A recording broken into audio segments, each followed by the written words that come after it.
Here we go. Awesome. So this meeting will be recorded and provided as part of our post-meeting materials. So there will be a copy of this afterwards.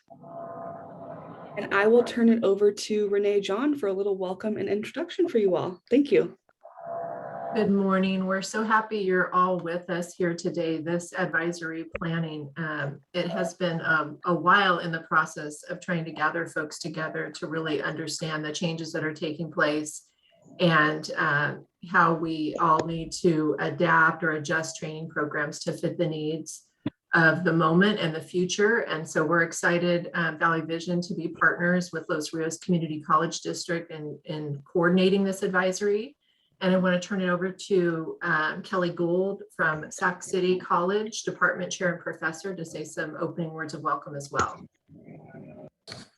Thanks, Renee, and good morning, everyone. I am speaking on behalf of the Los Rios Community College District when I say thank you all for choosing to spend your morning with us.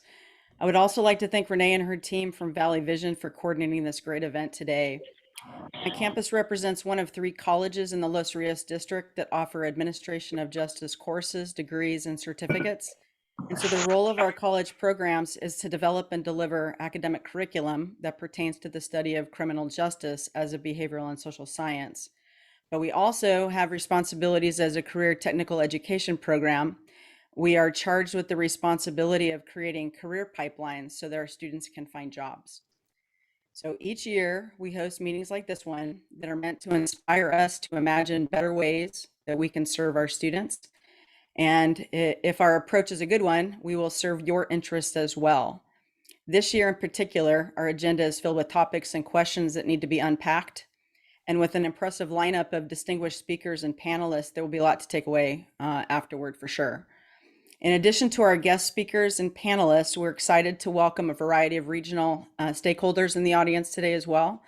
We have local and regional job developers, high school teachers and mentors, internship coordinators, professors, curriculum developers, college administrators, chiefs of police, representatives from federal, state, and local law enforcement, courts, and correctional services. We also welcome a legislative representative, police academy instructors, academic counselors, and college success coaches. So we're all here to build bridges that connect us so that we can find better ways to help close the gap that keeps students from getting to their destination. That destination includes an associate or bachelor's degree and eventually a career. The information that's shared today should inspire all of us to grab a tool and tighten some bolts on that bridge. Hopefully new conversations begin today and collaborative partnerships are produced as a result. I can't wait to get started. Thank you all again for coming. Thank you, Kelly. And this event is brought to you by Los Rios Community College District in partnership with the folks that are listed on this slide. Particularly, we partner with the 4 workforce boards that make up the Capital Region, who also support these advisories, in addition to the Centers of Excellence, which we will hear from Ebony Benzing later about some labor market and occupational information. They've been very helpful as well as in this planning process. And then you'll see the partner colleges that also benefit from the regional work done in these advisories. And the agenda we have for you today, you've probably seen that already. We're going to be starting with, it looks like our slide is having a little trouble advancing. We're going to be starting with hearing about advancing women in policing. Then we're going to hear some labor market and occupational pathways information.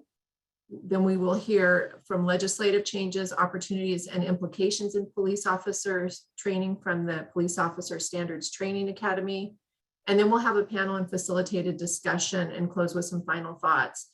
We're very thankful for the participation from so many different agencies, policing and other administration of justice agencies for being on this call. We have some individuals highlighted as the panel, but we know there are others that are also on this call. So we'll be opening up the questions at different times to hear from as many of you as possible. And we'll get through as many questions as possible so that we can utilize the information moving forward. I want to start by introducing to you Yvonne Roman. And Yvonne began her policing career with the Newark Police Department in 1995 and has served in every rank from police officer to police chief. During her tenure, she oversaw multi-agency initiatives, negotiated a consent decree, and launched 2 public-private partnerships, which resulted in a reduction in crime and an increase in investment in the downtown Newark area. In 2016, she was awarded the prestigious National Institute of Justice Law Enforcement Advancing Data and Science LEADS Scholarship. In her second year of this scholarship, she launched the Women's Leadership Academy, which used evidence-based research to advocate for women in policing. Her efforts led to a TED Talks fellowship and a partnership with NYU Policing Project to co-found the 30 by 30 initiative, created to increase the number of women in policing to 30% by the year 2030, through partnerships with the police departments across the United States. Her published works have been featured in the Marshall Project, Vice, and Market Watch. She's a sought-after commentator on police policies by the media and at academic conferences. She's an executive fellow at the National Police Foundation and serves on the board of the American Society for Evidence-Based Policing. She's currently pursuing a PhD in Public Affairs and Community Development at Rutgers Camden. And I will turn it over to Yvonne. Thank you so much. And I'm really excited to be here with all of you and the implications that this can have. My advocacy has been in increasing the number of women in policing. And I think this is a great audience to speak to about this, because you all are preparing individuals for careers. I myself got involved in this work in 2014. At the time, the Newark Police Department was suffering from mass attrition. We had lost 167 police officers in 2010 because of the Great Recession. Like so many other police departments, we had to lay off police officers. But then, because we had hired most of those police officers through COPS grants in 1994, we were losing police officers at a very high rate due to retirements. So by 2014, we had lost 400 officers. In that environment, we had officers coming to work and they were guaranteed to work 16 hours a day. They couldn't ask for a day off because it wouldn't be approved. So they would turn around and call in sick. So I created a hiring plan, and which showed that we had to hire 600 officers quickly, or we were about to lose another 200. So the plan was approved, and we started the background checks. And in New Jersey, when you're looking to hire recruits, you work off of a list, and then you start the background check, you do the psychological, you hire them, they quit their jobs and they buy their equipment, and then they go into the academy. At that point was when within 10 workouts, New Jersey police academies were testing them for physical fitness. And this was resulting in mass losses in the academy, but predominantly among women. And so their testing, the way they decided to test, had this disparate impact. And it had started around 2014, 2015, and no one was looking at the impact that it was having, or they weren't concerned about these mass losses. Now, working for the Newark Police Department in New Jersey, we were concerned because we have to hire off these lists, and the exams only come out every 2 or 3 years. So if we exhaust that list and we lose half of them to the academy, we can run out of candidates, and we have to wait till the next testing cycle, and then the background process starts all over again. So I started making inquiries at police academies and looking at the numbers, and it seemed that no matter what police academy we sent them to in New Jersey, we were seeing the same attrition rates, around 40%, and in a few academies, we were losing 60 to 80% of our female candidates. As you all know, being educators, women are earning more college degrees nationally. It's becoming a widening gap between men and women. So in Newark, we were seeing that women were passing the background checks and the written exams at a greater rates. They were making up almost half the classes. So to lose almost all your female candidates was catastrophic for us. The more I inquired and I questioned whether that was the best place to put the exam, or whether we could prepare our candidates beforehand, I kept getting resistance from academies, but the police chiefs, some were really angry for all the reasons that I stated. So I said, let's try to train these women beforehand. And many of them said that there were problems with running into injuries, or what if they sue us. But I also noticed that the more I questioned, the more pushback I was getting. And I didn't know how large the scope of the problem was. So I asked for 10 years of data, and I didn't know where it started or why it started. But what I found was the Police Training Commission was very secretive. I submitted an open public records request, which is what we have in New Jersey. And I was told that it would be prohibitively expensive. I said, I want the records anyway. And I said I had $100 because they asked. So they sent me a bill for $5,000. I was able to get a grant through the Open Society Foundation. They had a grant available for police unions that were looking to implement the president's task force on 21st century policing. And the angle that I took was that one of the pillars was build legitimacy and trust by diversifying police agencies. So I sent the money in from this grant, and then they said, upon further review, those records are confidential. So I then started training women on my own, and I advertised on Instagram and Facebook, and I said, if you're willing to meet me in the park, I'm willing to teach you how to pass this exam, because I knew that those 10 workouts weren't based on science. They weren't based on data. There's nothing saying that if a recruit comes in on the first day and you have 10 sessions, that's sufficient to have them pass that test after those 10 sessions. And also, it doesn't take into account the physiological differences between men and women. And some of you may be wondering, so in New Jersey, the men and women have the same standards. And from working with women over the years, women, in my experience, do want the same standards because they don't want their ability to perform the job to be questioned once they're on the job. They don't want someone saying, well, you didn't meet the same standards I did. So in my experience, women want it that way, because that was also something that I was asking about in New Jersey. Should we gender the exam?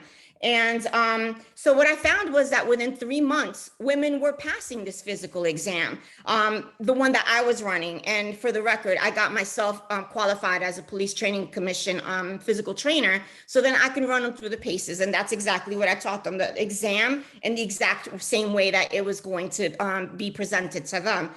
We had the largest class in New Jersey graduate that was all women. 90% of the class were women.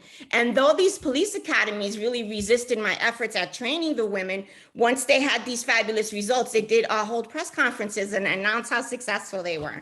But, I'll take it as long as they can see that it was possible to train these women. So why is this important? So there's a body of research science that shows that there are positive outcomes when you increase the number of women in policing. Being a woman, when I tried to advocate for women, it's easy to dismiss me and say, well, of course you're a woman and you're going to advocate for more women. But my advocacy didn't start that way. It started because we were really suffering in the Newark Police Department because we couldn't hire people fast enough. And the majority of, about half of the people that we were qualifying were female. So it was in our best interest to make sure that these people that had passed the background check and the psychological exam and had scored well on the written exam make it to the very end. And something like physical fitness is something that we can train. It's something that we have control over as academy directors, as chiefs of police and agencies. And it's something that courses or colleges that are preparing these individuals to become police officers are something that you can take them through the paces and teach them about the physiological demands on them. So the research shows that women result in less lawsuits. They engage in less use of force. They have less complaints of excessive force. The citizens rate them as qualified as their male counterparts. Also, they tend to have a calming influence on their peers. So sometimes I'll have people bring up really horrific shootings where a woman was the one that pulled the trigger, right? So we have to remember that when we're looking at science, we're looking at what falls under the bell curve, right? So you look at all the data available and see how it compares to the control group. And in this case, we're comparing them to their male counterparts. So when you look at them as a population, they produce a higher quality policing with less liabilities to the police agency. So I showed that it could work, and then I had produced a TED Talk. Thankfully, TED Talk selected me because of the idea that I had about how we can break down these barriers to increase diversity in policing. And the TED Talk was controversial. And I think it's controversial because people still want to hold on to these very masculine ideas of what it means to police. I got accused of, trying to water down standards or to bring in people through affirmative action. When if you listen to what I'm saying, that's not what I did at all. I met with women in the park on weekends. I trained them how to do how to pass this exam. I taught them what the requirements are. So some may say, why didn't the women do this in advance? So we know that policing tends to be a male-dominated environment. That means that it's mostly men, and men have access to other men. So they can tell their buddy, what are the requirements? What do you think I should do? When is the exam coming out? They say that people need role models, right? Well, there are plenty of role models that are male, but they're not that many connections, that much networking opportunities or mentoring opportunities for females, even within the police departments once they get in. People ask me why there's only 3% female chiefs, right? But you have to get more at the ground level before you expect them to filter up to the top. So if you're not getting those people in the bottom, then it's not happening. So I was fortunate enough to be working with the National Institute of Justice while all this was going on. I was the lead scholar. And I told the program director there, Maureen McGough, she was senior policy advisor at the time, about what I was seeing in New Jersey and wondering if this was something that was being experienced nationally. And what we found was that the number of women in policing hasn't increased in over 25 years. It's hovering around 12 to 13%. And there hasn't been much change, but there's no way of determining what's happening in each state because of federalism. Each state, each county, and sometimes each police department is authorized to develop their own standards, their background checks. So it's very difficult to narrow it down what's going on nationally. But we know that when we compare ourselves to other countries that we lag far behind. Canada has over 20%, the UK has over 20%. So Maureen McGough convened the National Institute of Justice's Women in Policing Summit. And she brought together 100 scholars and police executives from around the world. And we gathered the literature and the research and the gaps and what we think would improve outcomes. And that's the link that I put in the chat box for all of you. That was a report that was published about 7 months later. Breaking Barriers and Blazing a Path is the name of the report. And through that report, we were able to advocate and get a small grant to launch the 30 by 30 initiative. And by then there had been enough conversation going on that people were aware of the work that was happening and maybe didn't know quite what it was. The TED Talk filled in some gaps, but we created a website called 30by30initiative.org, and I'll link that also. And it has low cost to no cost ideas on how to diversify your police agency, what you can do as an executive or individuals that can form curriculums or offer courses in college that could address these gaps and assist in the people that attend your program to meet the requirements specific to the area that you're in. Because like I mentioned, it's there's no rhyme or reason to how to become a police officer. It varies nationally. So with that, I'll leave some time if there are any questions for me, and I'll place the other links in the chat box. Thank you for having me. Thank you, Yvonne. Very, very good information. If you have a question for Yvonne, if you could either raise your hand or type the question in the chat, that would be helpful.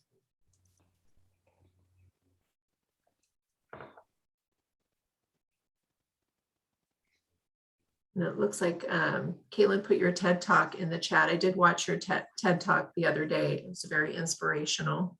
Thank you.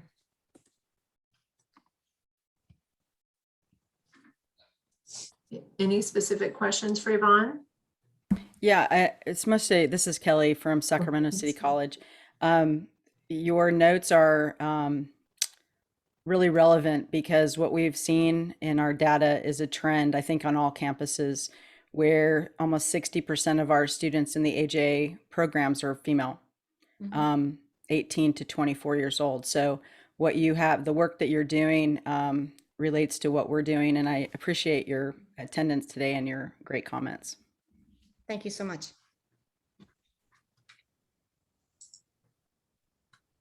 Okay, thank you. I'm going to just click around here a little bit. I don't see any other hands raised right now. So if you do think of a question a little bit later, if Yvonne is still on the call, you can communicate with her through chat. We're okay with networking and communicating through chat. And actually, we did accidentally skip introduction. So if we could have you introduce yourselves in the chat, each person, that would be helpful. So everyone knows who's on the call. Just type your name and your position and affiliation. And then we are going to hand it over to Ebony Benzing, who is the research manager with the Centers of Excellence. And she is going to walk us through some labor market and occupational data related to administration of justice, careers, and pathways. Thank you for the introduction. Can I share my screen? Yes, it looks like you're already up. Okay. Or no, that's us. I need that's your you guys. co-host, so go ahead. All right. We have your picture, I forget. All right, yeah. All right, you get to see my desktop. Here we go. Well, my name is Ebony Joy Benzing.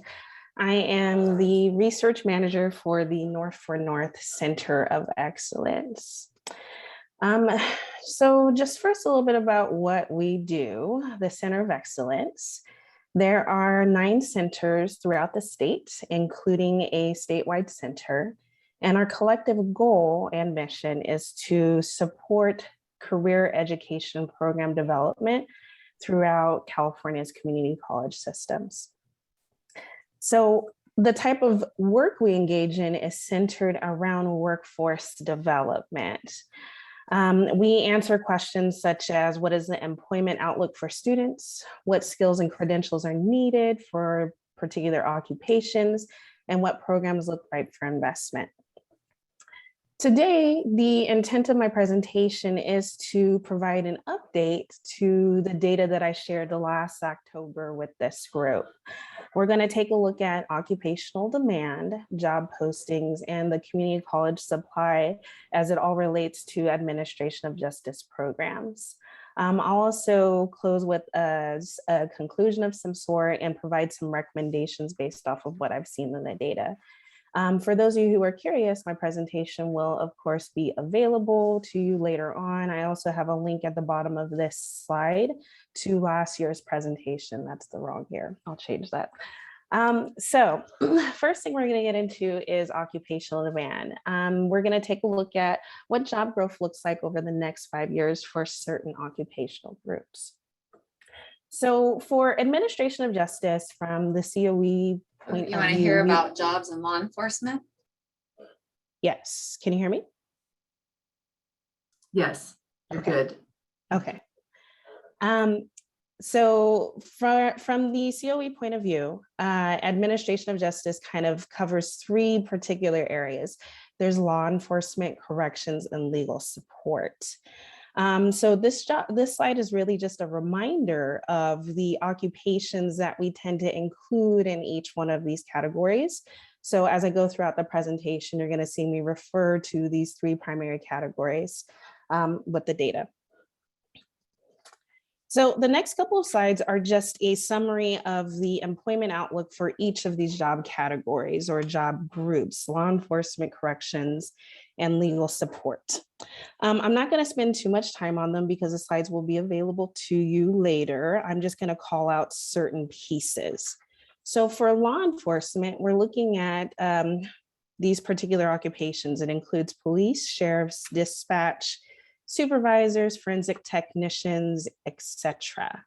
For this group in particular, we have a 6% projected job growth over the next 5 years, which is about the same as the greater Sacramento region's projected job growth across all of its occupations. That's 6% too.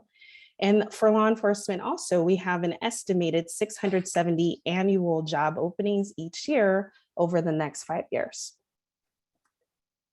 For corrections, we're looking at correctional officers, probation officers, and supervisors of these officers. For this group in particular, It's a 2% and projected 2% annual job growth rate over the next 5 years, which is lower than what's happening in the Sacramento region. So these jobs are growing at a slower rate. And then we have an estimated 413 annual job openings over the next 5 years. One thing I do want to make a note of, you'll see occasionally a little star next to an occupation. In this case, it's probation officers and correctional treatment specialists. These occupations tend to require at least a bachelor's degree to gain entry-level entrance into entry-level work for that occupation.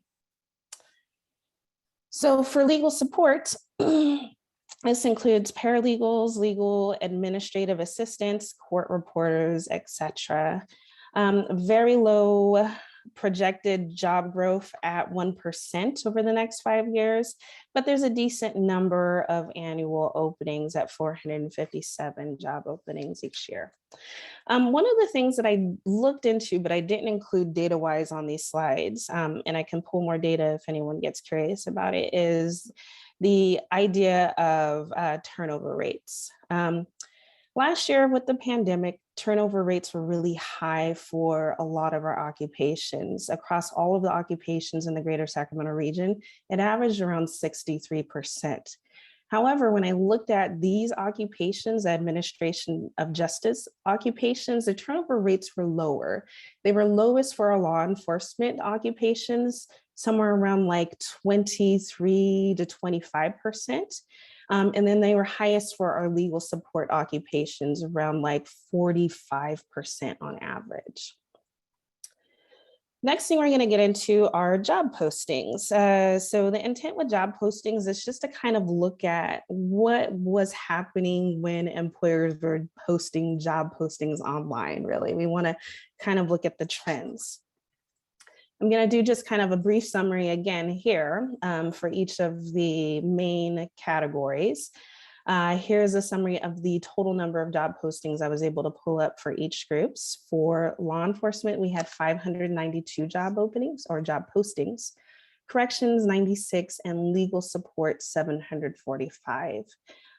So this is job postings over the last 12 months from October 1st, 2020 through September 30th, 2021. And just for reference, so that you can have an idea as to the scale of these job postings, the entire greater Sacramento region had just over 295,000 job postings. So these are like a small fraction of those job postings. So for each one of these groups, I have just some summary data. Again, I have employers with the most job postings, job titles with the most job postings, and skills that rose to the top of the job postings data. I'll just do like a little bit of a summary, and I'll call out what I thought was really interesting for some of these. Most of the data is fairly representative of what we'd expect to see for each of these occupational groups. So for law enforcement, so like I said before, data is fairly representative of what I'd expect to see. So for instance, employers of law enforcement, I see cities, counties, community college or college systems that are looking to hire individuals in law enforcement. Job titles are really representative. You have police officers, dispatchers, police recruit, criminal investigators, and skills are really representative also of of what we would expect for law enforcement. So prevention of criminal activities, public health and safety, and law enforcement. What was really interesting are the two highlighted employers on the left-hand side of the screen, Deloitte and General Dynamics. These two employers are typical like law enforcement employers. Deloitte, I believe, is an auditing and tax firm, and General Dynamics is an aerospace and defense firm. Why these are included in here is because as I was digging through the data, we have a particular occupation that includes detectives, and these particular employers were looking for specialized investigative detectives for their work sites. Deloitte in particular was looking at hiring financial analysts and people who would engage in what's the word I'm looking for? accounting forensics, and then general dynamics was looking more at the intelligence side of things. So these employers kind of highlight some opportunities for our programs to start thinking about in terms of branching out. And understanding kind of what's the intersection of like law enforcement with some of these specialized activities. Next, we have corrections. Similar finding, data is really representative of what I'd expect to see for individuals or workers or employers looking to hire corrections workers. We have counties, we have the California Division of Correctional Rehabilitation as an employer. Job titles are fairly typical: correctional officer, probation officer, etc. Same with the skills. One of the skills that kind of stood out to me and might be a little bit interesting was this one over here, elder care. So I was kind of curious about that, and I think that would be something worth investigating. Legal support, same finding again. Really, the data is really representative of what we'd expect for legal support. Employers are law firms. Job titles include paralegal, legal secretary, legal assistant, etc. And skills involve legal support work. So legal documentation, composition, administrative support, research, etc. So community college supply, how are our community colleges meeting local job demand? So what I have is just a summary of the awards across all of the administration justice programs in the greater Sacramento region. So that includes all of our community colleges. We have Los Rios Community College District. It includes Sierra, Lake Tahoe, and Yuba Community College District as well. One note that I do want to make about law enforcement in particular, and this is for my faculty who are in the room, I excluded one of the awards, which is the other credit award, because it tends to push the supply numbers up into like the around 1,500 or so. So I dropped it for this presentation, but if you're curious about that, we can look at it in more depth later. So big takeaway from this slide. Law enforcement programs conferred an average of 677 awards over the last 3 years, per year over the last 3 years. Corrections averaged about 15 awards, and legal support averaged 67 awards. The grand total for this entire group is about an average of 759 awards per year over the last 3 years. So kind of wrapping this up, I just wanted to show you this slide right here. This is an image or a chart comparing our supply versus demand. Supply is that gray brownish bar on the top, and the demand, our annual job openings, is that orangish red bar.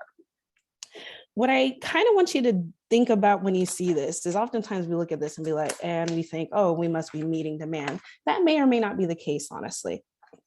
I don't want you to think about it in that way, because if we think about it in that way, we can look at law enforcement and say we are oversupplying our region with workers, and that may not be the case.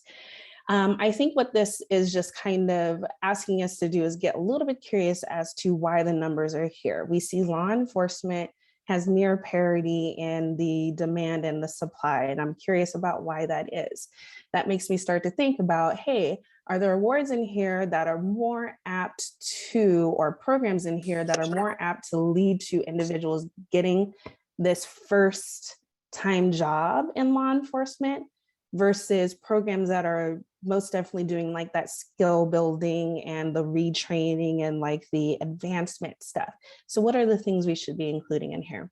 We can also see that in corrections and legal support, we have definite gaps between our supply and demand. So once again, I think that requires a certain amount of curiosity.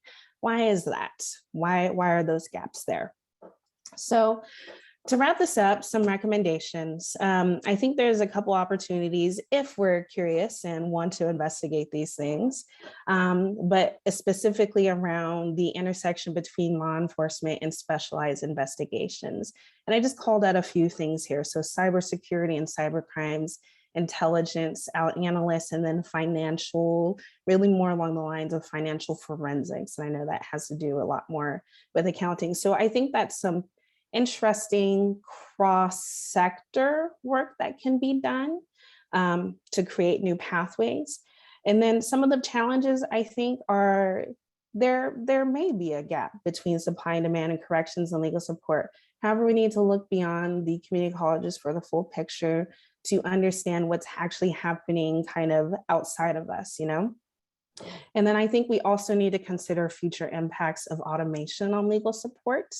In a study that we did last year, and we looked at automation impacts on certain occupations, and office type administrative type jobs were projected to have some high impacts due to automation. And then also changes in legislation and its impact on correction staffing. And I know with our last,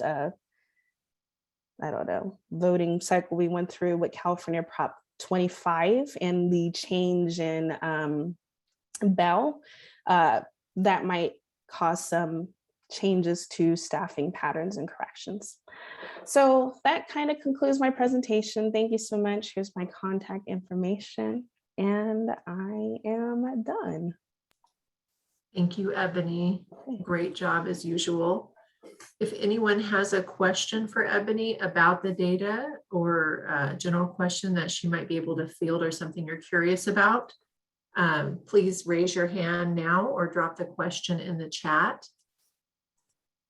I do see some comments in the chat.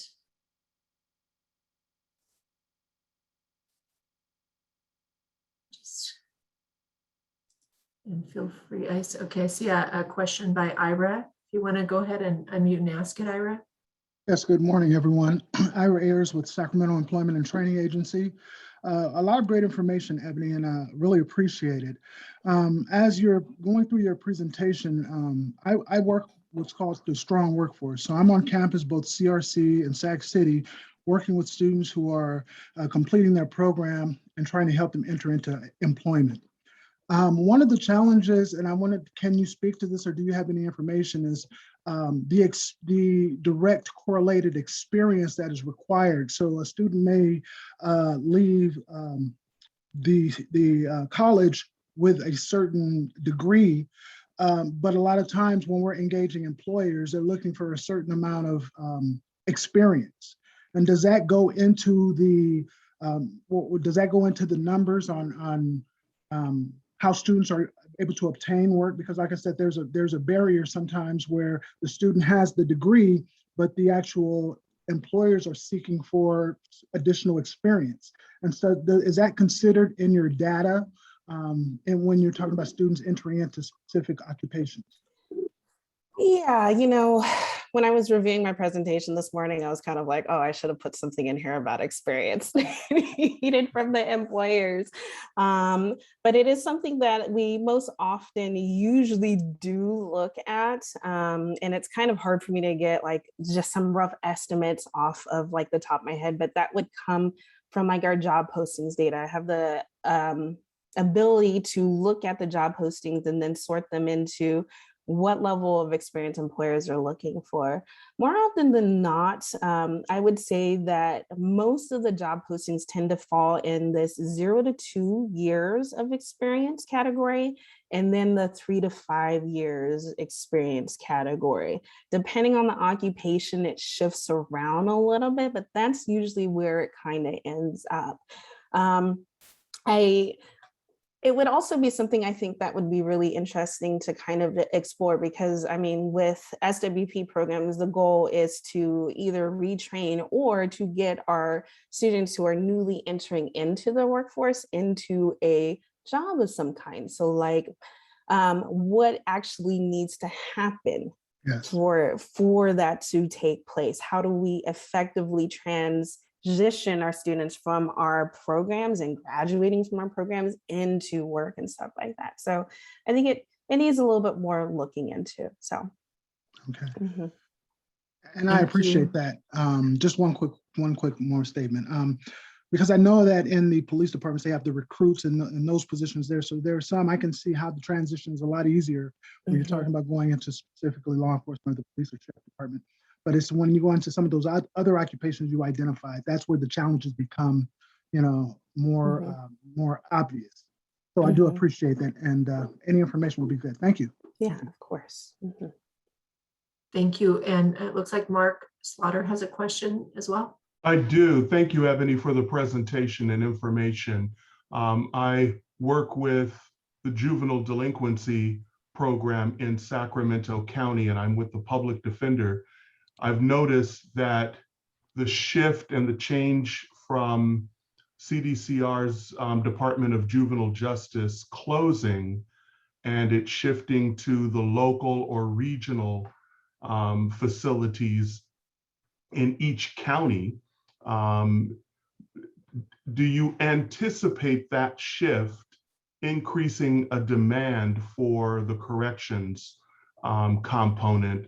And is there a need to change or shift the training of that demand so that they're more trauma-informed, trauma-responsive for juveniles and the various programs, and less just keep them housed and warehoused, but actual programming? I would say, looking at the corrections data was kind of surprising to me because it seems like it had, for lack of a better word, has bottomed out a little bit.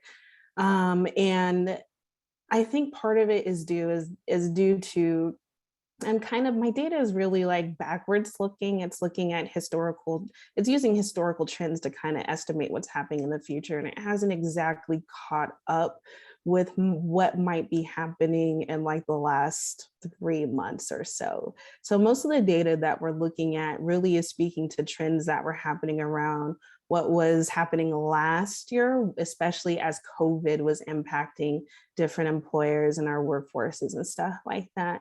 So I'm hoping to kind of see somewhat as we start to incorporate more of this year into the data set, some kind of normalization. I think I hinted to this earlier when I was talking about the turnover rates around 63% from 2020. And that's not surprising because it's a pandemic. But that's still really high. So it's hard for me to give you like a straight yes or no. Do I anticipate to see kind of changes? Because I think there's just a lot of different things at play and factor. Especially kind of around my data and how long it takes to translate what happens in terms of policy into its actual impacts. I would guesstimate and say I wouldn't know what's going to happen until maybe like spring of next year, honestly, or start to see some trends there. Thank you, Ebony. If you have any additional questions, sometimes Ebony will stay on for a little while and you can put those questions in the chat, and we will be sharing her slides out in the post-event materials as well as her contact information. So thank you, Ebony. Next, I want to introduce Megan Paulos. She is the Legislative Liaison and Public Information Officer for the California Commission on Peace Officer Standards and Training, POST. Prior to joining POST, she spent 7 years as the training and program manager for the California Police Chiefs Association. There, Megan helped to successfully launch the association's legislative program and establish their grassroots efforts to advocate for law enforcement in the Capitol. She is most proud of her work with the Women's Leaders in Law Enforcement Training Symposium, an event that has grown to over 1,000 attendees and includes women in law enforcement of all rank and file from across the country. Megan has a BA in Business Administration, and we are going to hear about recent legislative changes from Megan. So I'll hand it to you. Good morning. Thank you so much, Renee, for that introduction. I'm going to share my screen here.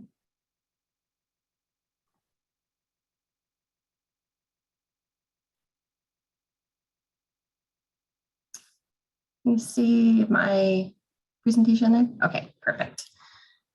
Okay, so this morning, I'm going to go over a few things. I thought it would be good. I know, seeing who the audience is, that a lot of you are going to be familiar with who POST is, but I thought it was going to be beneficial to talk a little bit about who POST is, what we do, talk a little bit about the Basic Academy, which is found, almost half of our Basic Academies are at the community college level. talk a little bit about in-service training, and then I'll get to some of the most recent legislation and mandates that law enforcement is facing. And then I'll talk a little bit about regulation as well and how that kind of folds in with some of the legislation and mandates. So who is POST? POST, our job is to provide the minimum training and hiring standards for peace officers in California. And I say minimum because it's just that.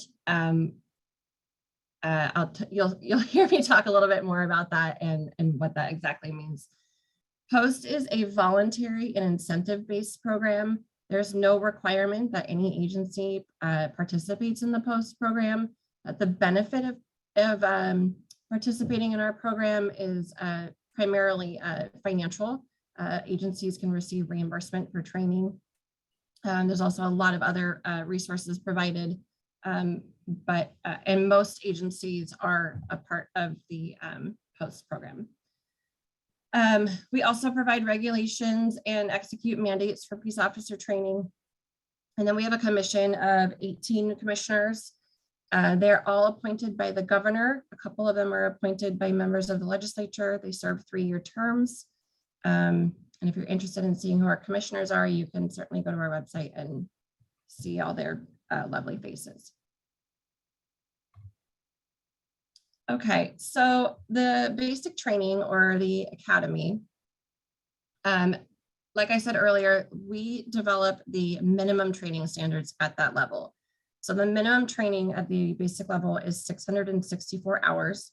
There are, I believe, 43 learning domains that a recruit is required to learn.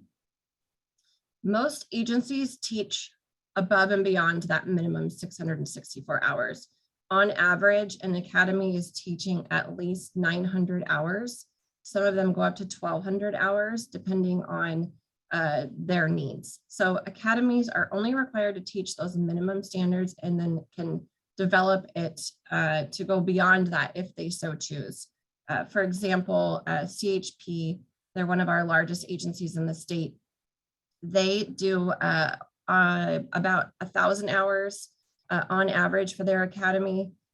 They have a lot more driving required in their academy for obvious reasons. So that would be the up in their hours. But academies are allowed to go above the 664. They do obviously have to have that approved by POST, but they can add those hours. There are 41 police academies in the state of California. And as I said earlier, almost half of them are community college based. The rest are specific to an agency. For example, LA Police Department, LA Sheriffs, they have their own police academy that's separate from a community college level. Affiliated versus non-affiliated. So this, not everyone is aware of this, but most peace officers, when they enter the academy, are already hired by an agency. There's about 15% that are not hired. They are considered not affiliated or non-sponsored. They put themselves through the academy, and most of them enter at the community college level. Like I said earlier, there is required learning, the 664 hours, and I'm happy to share information on what that contains. Our website has everything from what's in the learning domain, the student workbooks, and then the training and testing specifications that each recruit has to obtain before they pass through the academy. Instructors for the academy are required to go through their own training. They have to go through that training program to be an instructor in the academy. I think that's important to note.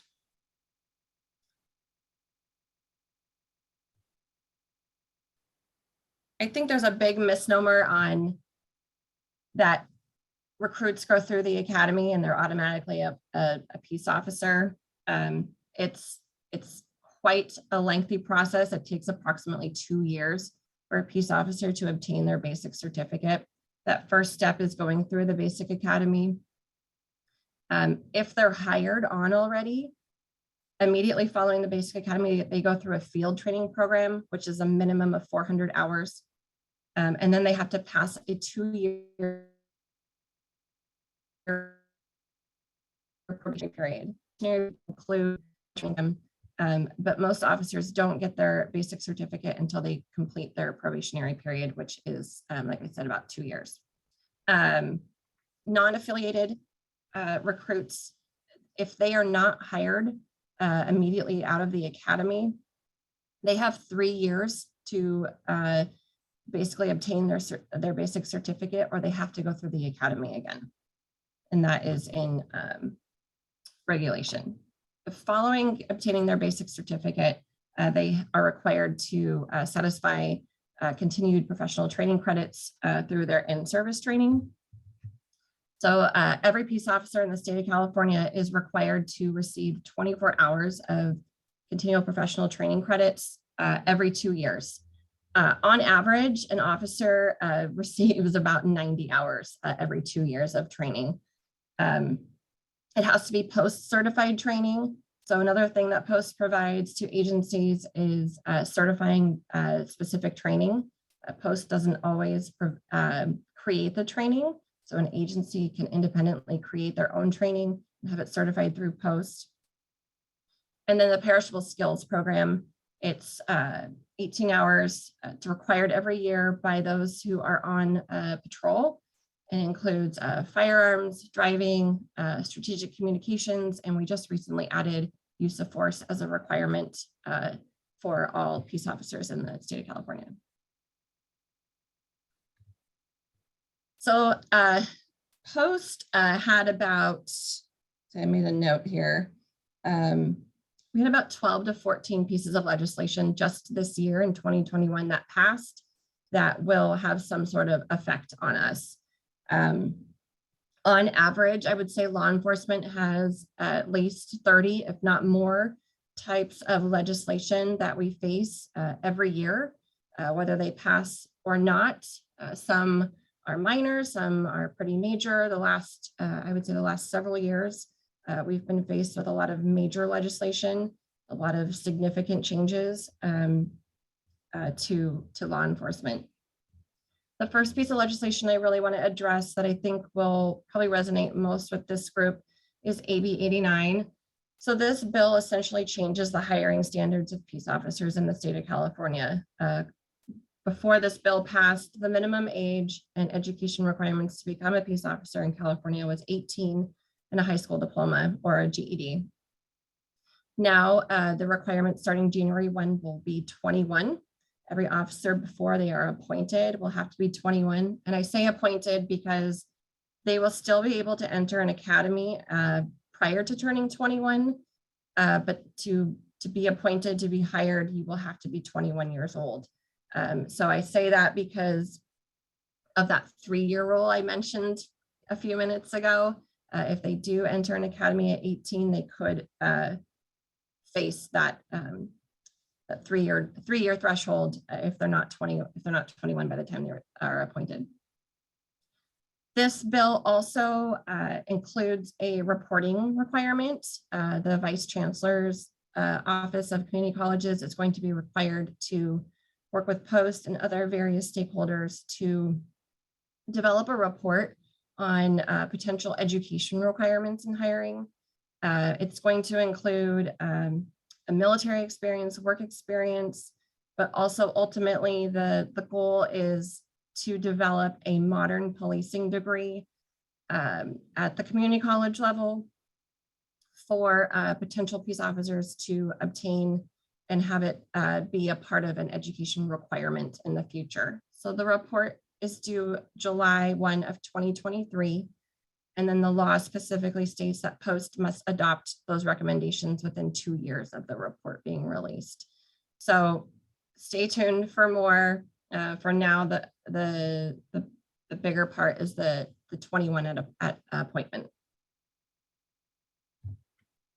The next piece of legislation that was very large for Post this year and for the next couple of years to come as we implement is SB 2. This is the bill that establishes a decertification program for peace officers in the state of California. If any of you watched the news, California is was only one of 4 states that don't decertify their peace officers in the country. So now we have that program, and we were also the most robust program to decertify peace officers in the state of California. So that officially will begin January 1 of 2023. This bill, I will just say, from a post level, affects us largely, as it's not something we currently do, and it's a new program that we're going to have to implement. Local agencies are going to be responsible for conducting those investigations into serious misconduct and reporting them to Post. And then Post will be reviewing those investigations and making determinations as to whether an officer's basic certificate should be suspended or revoked. So those were our 2 biggest pieces of legislation that came out of the session this year. Previous years, we've been faced with, changes to the laws of use of force.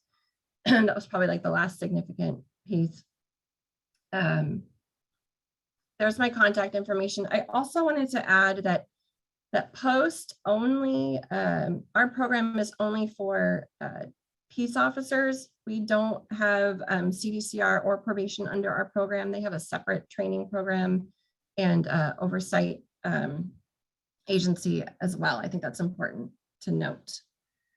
I think that's all I have. Oh, I also wanted to add, sorry, I made notes as everybody else was talking. The other presenters were so interesting. Ebony, I'd love to talk to you offline about your data.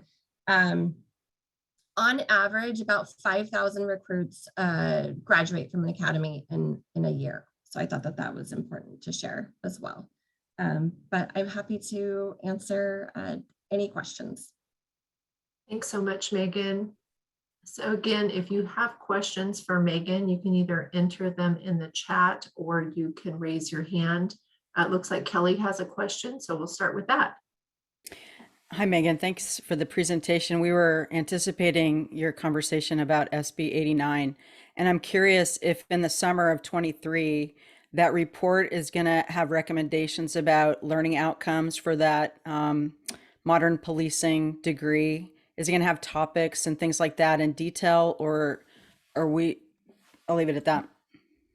Yeah, so the bill does outline specific courses that they want to see in that modern policing program or degree program. But I think it's kind of yet to be determined like what will actually come out of that. But yeah, the bill does specifically state just some general outline of what courses should be included. Thank you. Any other questions for Megan? Just clicking around. There's a lot of you, making sure I don't miss anything.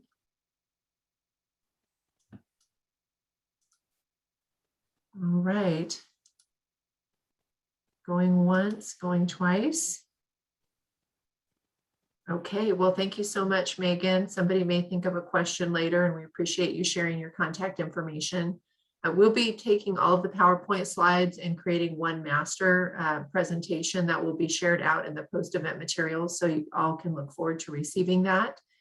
And we'll go now to our panel. Thank you, Caitlin. So we have quite a few folks on our panel today.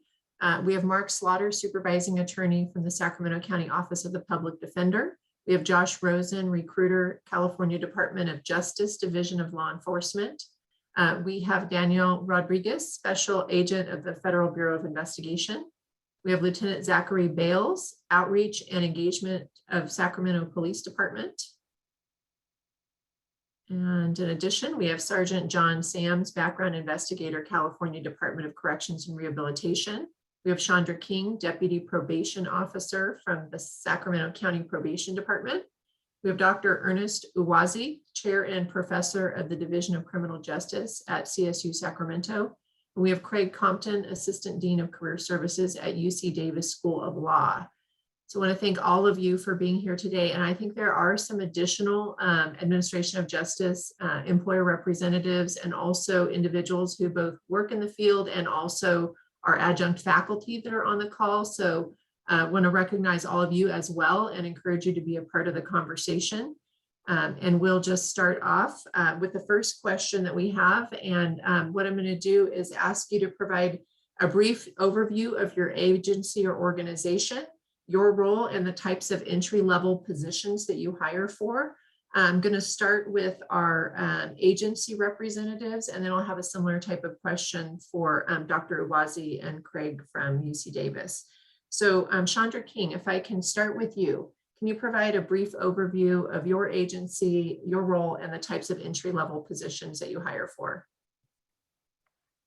Hi there, I'm Chandra King. I work for the Sacramento County Probation Department, and we provide assessments, treatment, supervision, and support necessary to prevent reoffending in the community. We have over 700 employees, sworn officers that are working across 7 divisions.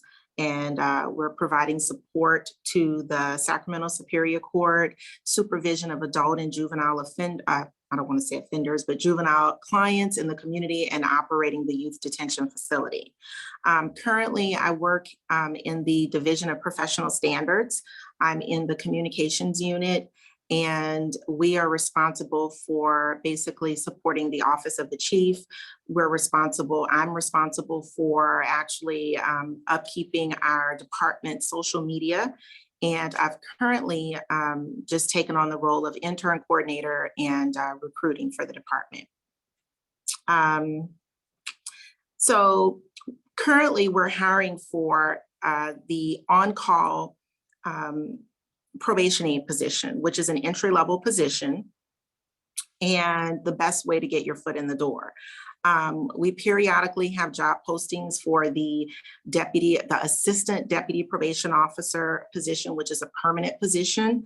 And in addition, we are also looking for interns from various, universities, accredited universities, to intern with our department.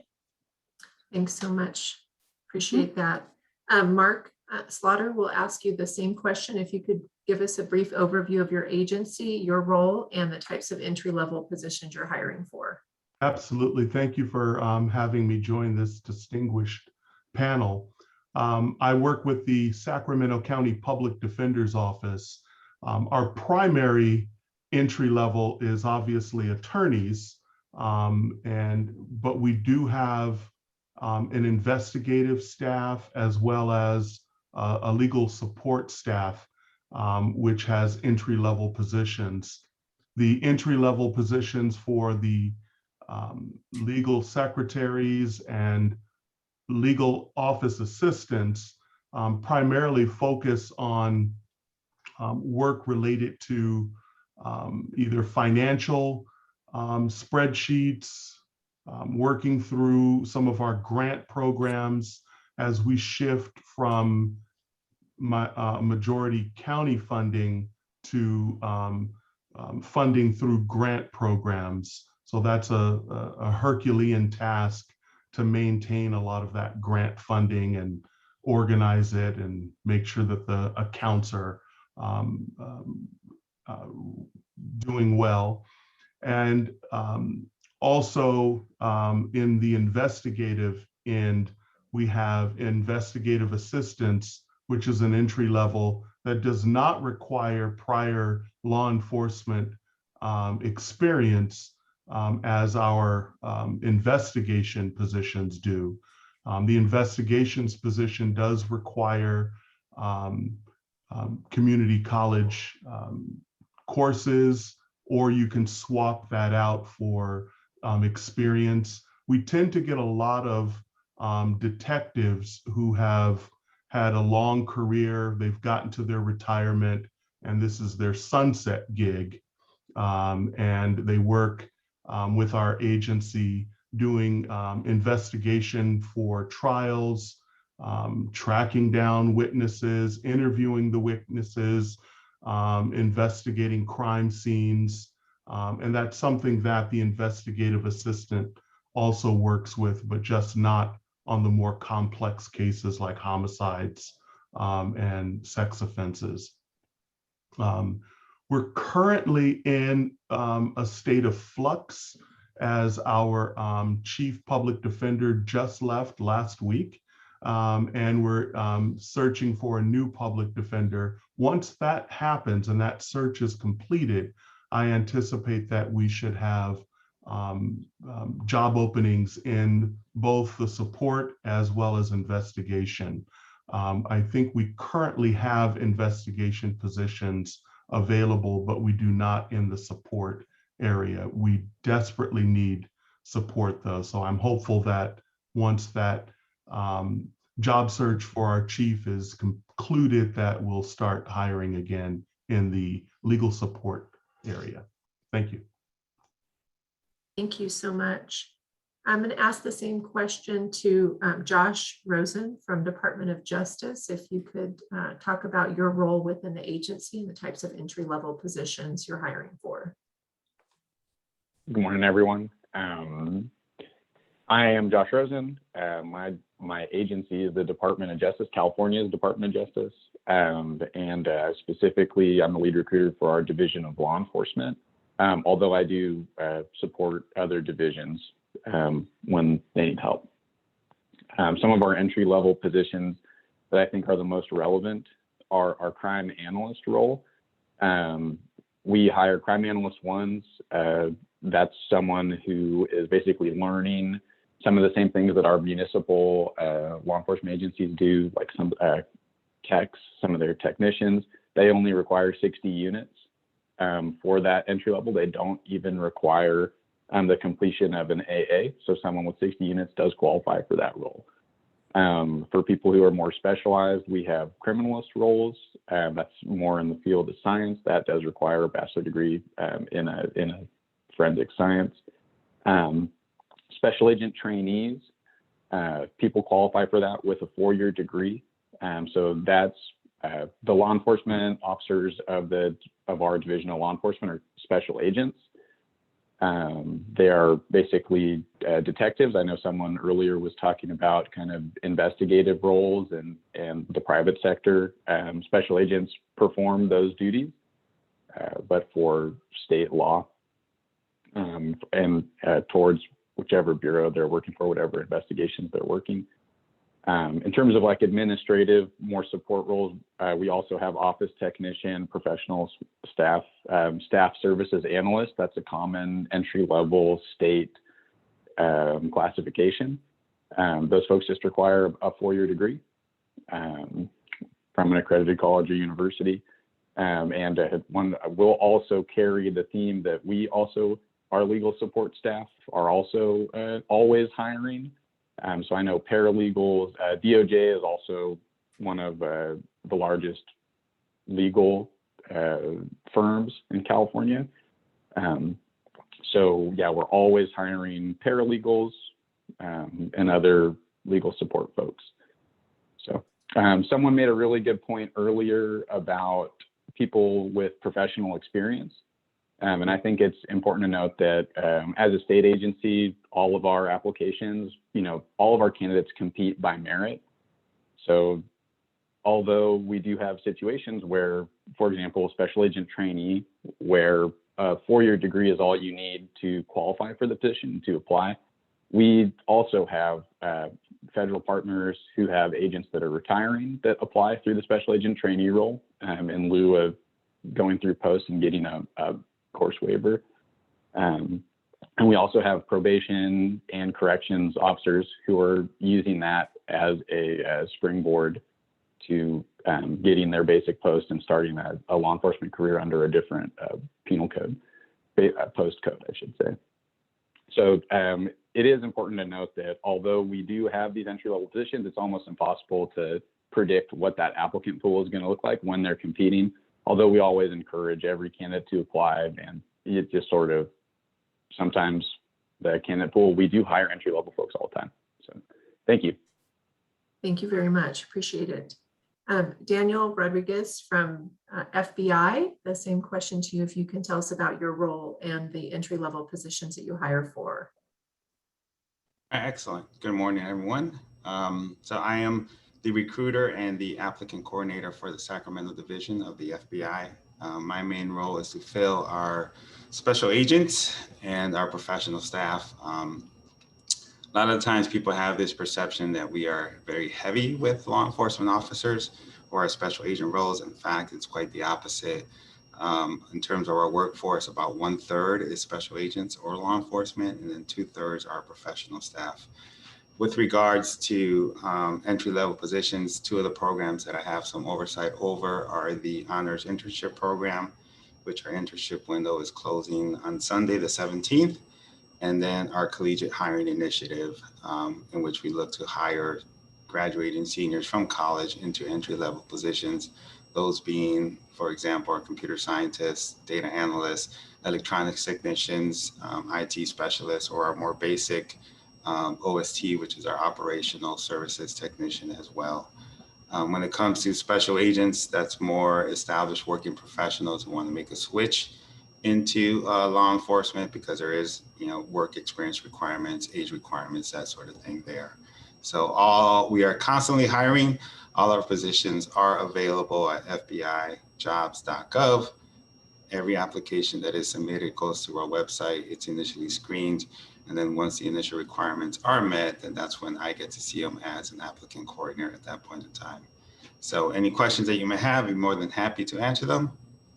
So thank you. Thank you so much. And to Lieutenant Zachary Bales of the Sacramento Police Department, if you could provide us with your role and what's happening with entry-level positions for your organization. Sure. Good morning. First of all, thank you for having me. The pairing of education and the workforce is super important. It's even being legislated as we see. And at the police department and as a profession in general, we value education. There's more and more data coming out that shows the more educated a police officer is, the less likely a bad outcome and use of force situations are going to occur. That's not lost on us at the Sacramento Police Department. So we really value education. In order to become a police officer with us, you have to have a minimum of 60 units. But a majority of our officers have a bachelor's degree or better. And then we value continuing education, both formal education, which is supported financially through our city, and our professional education, which Megan had talked to a little bit about, like with our continuing credits. My role currently, I've worked about everywhere in the police department. The Sacramento Police Department is the 5th largest municipal agency in the state. So we offer a variety of positions and really a large variety of professional paths for people to do it. But I've worked all over, from investigations to internal affairs to I was the supervisor of our backgrounds unit, recruiting. I worked in our Metro Special Operations Division, of course, patrol operations and things like that. I currently supervise our Youth Services Division and Outreach and Engagement Division.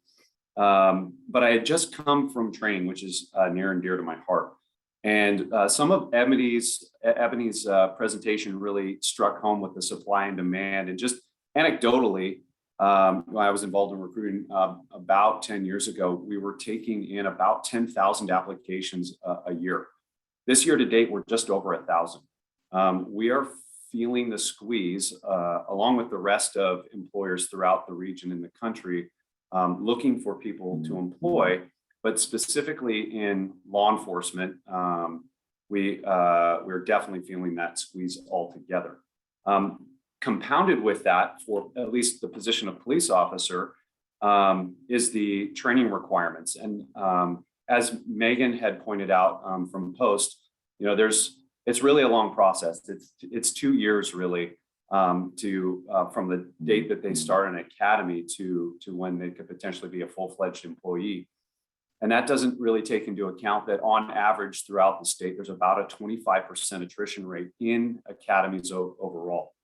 So, and that depends from academy to academy. Sacramento Police Department, as mentioned by Megan, is one of the agencies that run our own police academy. The state minimum is somewhere in this mid 600 hours range. Our academy is actually 947 hours. So significantly greater than the state minimum. But then we couple that with 5 weeks of pre-academy, which really serves as an opportunity to improve people's skills, to what the chief had talked to earlier about reducing attrition for barriers that are not necessarily essential to the job, and really starting to weed out some of the folks that absolutely can do the job, but traditionally would just be, you either sink or swim. We're looking to create pathways to success for a lot of those folks. So we start with 5 weeks of pre-academy, then they're going to academy that is 900 plus hours long, much beyond the state minimum. And then we do 5 weeks of post-academy specific to our agency. And that's before they even go to field training and are on the streets day one. So with that, higher expectation, you can imagine there's a little bit higher of attrition rate. But while the lion's share of our workforce are police officers, we have a variety of other positions that are available beyond police officer. We hire every year for dispatchers, crime scene investigators, records personnel, professional staff, including police clerks and administrative analysts, student trainees and CSOs, which I'll talk about in a second, property technicians, IT, a lot of those. So a lot of the different career paths that people would not traditionally think are associated with a police department, at least for a major municipal police department, we have those opportunities there. Now, to the question earlier about experience, we no experience needed. We'll train you for whatever pathway that you're looking for. But really, we have tried to build a pipeline and pathways to, one, diversify our workforce, but also just generate the numbers that are required to maintain a workforce of our size.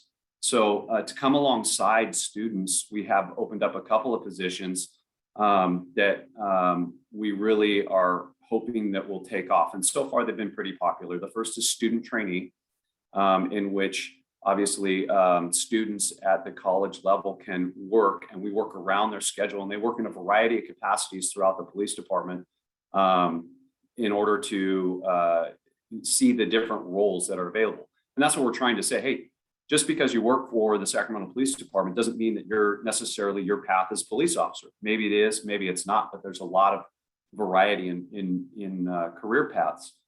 So we work with the students in order to make sure that their school schedule is being met and that it is conducive to them also. It's not a bad wage, and it introduces them to the law enforcement culture and the ability to work within a large organization. The other one is community service officer.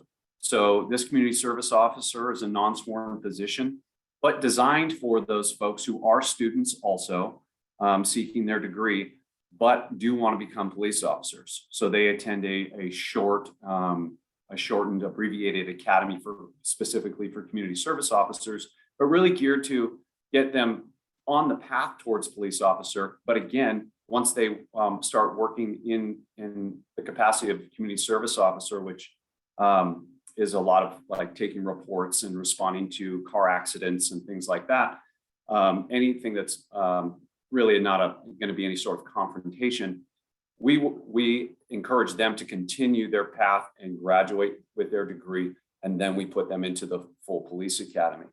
So that kind of pipeline that we envision, it's not a bad job. It pays $20+ an hour, for a college student, that's not bad. While they're going to school, they're working affirmatively towards their goal of becoming a police officer.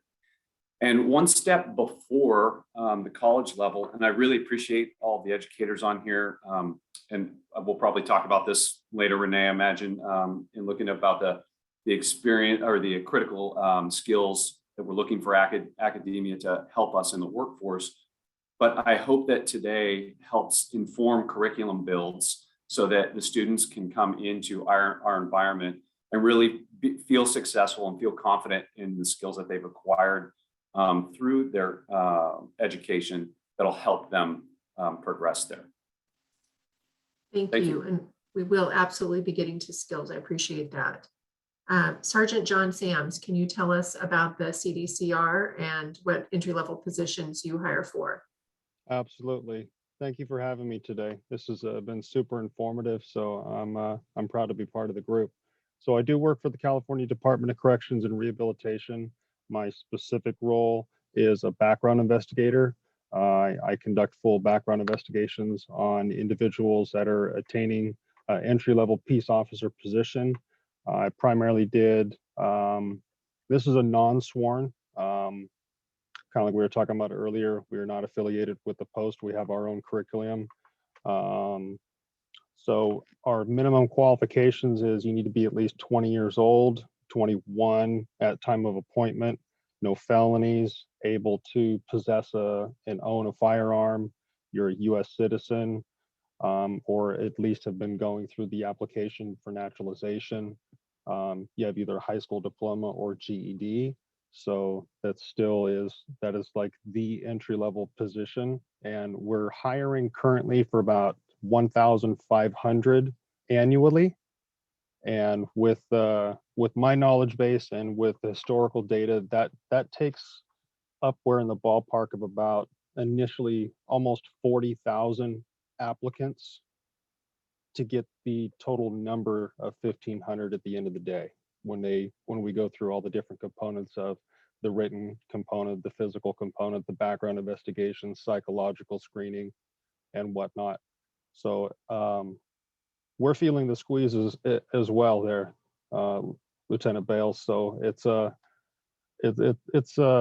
it's challenging to say the least right now. So things that we've been talking about here internally, as far as the educational standpoint, if we could look into some sort of curriculum that emphasizes on, communication and de-escalation techniques and just standard communication, and and just the need and importance for basic life skills, especially when we are accepting individuals for this position who do not have to attend college, but we would much rather have that kind of educational background, a criminal justice degree, or at least have some classes, and to spark the interest and gain the interest and get that confidence, like Zach was talking about, of what they're coming into, kind of going into that whole life skill thing. Thank you so much. And I think we're going to stay with industry for just another moment before we go to our higher ed panelists. And John, you may have already answered this, but I'm going to give you an opportunity if there's more that you want to say. Where do candidates typically fail out in the application process for your organization? And in addition to the skills that you listed, are there any other specific skills and competencies that you're looking for that you're not seeing?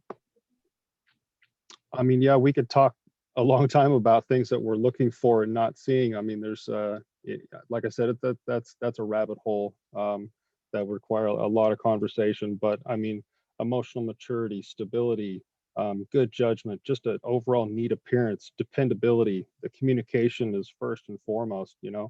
The ability to think and act quickly during an emergency. Just things of that nature. Of the ability to work cooperatively with other people, inmate population or your own subordinates and your own peers. The ability to interpret rules and regulations. It's one thing to have rules, but do they interpret it properly? Those kinds of skills are necessary for success. But going back to the initial question that you had about where do most of the candidates drop out or fail in the process with us, and that would be historically in the background investigation process. And we've been doing a lot of work over the couple of years since I've been here to try to mitigate that and try to alleviate the mystique of the background investigation, so to speak. There's been I can go into that a little bit later, but about 50% that come into backgrounds historically will be or have been disqualified due to leaving out information, or just completely furnishing inaccurate information during the process. That generally, on most cases, had that information been known to us or described accurately and first and foremost, would have been something that we could have potentially worked with and would not have got them eliminated. Thank you. That's very, very helpful. Lieutenant Bales, I'll ask you the same question. Where do folks fail out of the application process, do you see, and what specific skills or competencies are you looking for that you're not seeing? Granted, that could be a 4-hour conversation. Yeah. Thank you. Since I'm standing in a river and I'm cold, I'll keep it brief. I'm going to be typing back to the chat just with my contact info. There was a question about who do we contact about the opportunity. So I'm going to write back with my info in just a second. But I want to address this question. So I was the supervisor of our backgrounds unit for a couple of years, and I'm still now involved with the hiring process. There's a couple of major choke points. So beyond just being able to cast a wide net and really get as many people interested in the variety of positions that we have as possible, there are a couple of different points in which we see large attrition. The first one is the written exam. So the written exam through, has been through various different iterations. They used to call it a T-score. There's a post-exam. Some agencies administer their own exam. But their written exam, there's two areas. One is people showing up for it. Believe it or not, we have a significant rate of where people will put in an application initially, and sometimes we'll have a 30% show rate, like where 70% are not showing up. I mean, it's a significant cut right then and there. So one of our major challenges is being able to establish and maintain contact with folks once they put in an application to encourage them to come take the written exam. Now, when people actually take the written exam, exactly what John talked about are communication skills. Obviously, the written exam is a written communication test. So being able to have basic argumentative skills, grammar, and be able to put together a chronological account of something, being able to have a topic sentence with supporting sentences in a paragraph. These basic English skills are important. More importantly for our current generation, are oral communication skills. These in the role of whether it's a correctional officer, police officer, or probation officer, there's still a need to have strong oral communication skills. It is a traditional business in that way, where we expect people to show up in chaotic situations and be able to take control verbally, hopefully verbally, of that situation. And asking a 22-year-old to do that sometimes is a challenge. So really building the ability to have strong oral communication skills is first and foremost. The ability to have conflict resolution and conflict facilitation skills and emotional intelligence is also paramount. Very, very difficult sometimes to build into young people. Obviously that a lot of that comes with life experience. But at least at the police department, in our ongoing professional training, we're introducing a critical decision-making model and a lot of critical decision-making skills that requires a lot of repetition and a lot of problem solving and solution-seeking critical thinking skills. And that is only comes with repetition and experience. But we find that folks come to us with very little of that from academia. And that is, maybe that's just how it's always been. Maybe it's a sign of the direction in which academics has taken. But the ability to critically analyze a situation and see a variety of options versus a singular option is essential to a modern police officer, correctional officer, probation officer. There's no one way to address or solve a problem. And that's an evolution for policing. That's an evolution where we have been asked by society of like, hey, we don't expect a singular response. You show up to this type of call, the manual says do this, so we do that. The people that we employ have to be multidimensional trauma-informed as mentioned before, and have the ability to read a room and have the emotional intelligence to engage people and meet them where they're at. So that's really, really great. The last thing is demonstrated judgment, and John touched on this, just to pass through the backgrounds process, but also in our interview process. One of the reasons that we've come alongside students in these pipeline programs, and we want to get them into our organization early as students, is so that we help them understand some of the pitfalls that can happen early in life, just from young people making mistakes. And we are, as a recruiter and as a background supervisor back then, I would always say we aren't seeking perfect people. What we're seeking are perfectly honest people. So if everybody makes mistakes, everybody has mistakes in their background, everybody has to write down in their personal history statement something that they're not proud of, but where they falter is, and what John alluded to, is when they're not 100% honest with us. So I encourage people before they apply to being a police officer or other capacities within a law enforcement agency in which we do conduct a background, that if you're not ready to be 100% honest, then this is not the place for you. Or maybe you need some more time. But I try and encourage people that we're humans, we know we employ humans, and that we're understanding to people making mistakes as long as they're learning from them and progressing in life. And that's where the good judgment shows, is that, yep, I screwed this up, but I pivoted from that, and I've now pointed myself in a correct direction. The inability to do that and do a self-assessment is a big place where we will weed people out. Thank you. Very helpful. I'm going to go to Daniel from the FBI. Where do folks typically fail out of the application process with the FBI, and what specific skills or competencies are you looking for that you're having difficulty finding with applicants? Based on my peers' responses, I'm going to stick with the special agent route, since we tend to leaning towards law enforcement officers. I'm going to feel a bit spoiled when I give this response, but when it comes to our applicants for special agents, we do have an age requirement, that being a minimum of 23 years of age with a bachelor's degree at a minimum, and at least 2 years of professional work experience.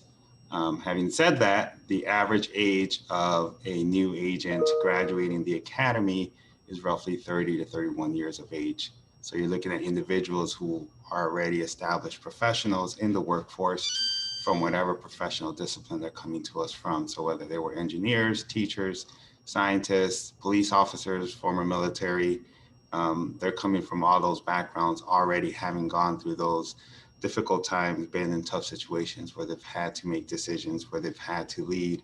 So it makes our recruits that more seasoned when comparing somebody who's 21 or 22 years of age who hasn't really yet to experience the world.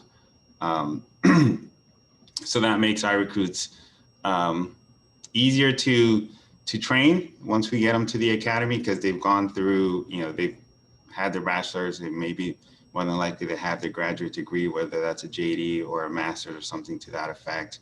And so all we need to do is give them the fundamentals as to what the criminal justice system is, how to conduct investigations, teach them how to handle a firearm, how to defend themselves, when to apply deadly force, and then get them out into the field where they continue their education over a 2-year probationary period in that regard. When it comes to where we lose applicants, we lose them all over the place. It could be in the initial assessment, it could be on the oral panel interview, it could be on the physical fitness test, it could be on the polygraph, it could be during the background investigation.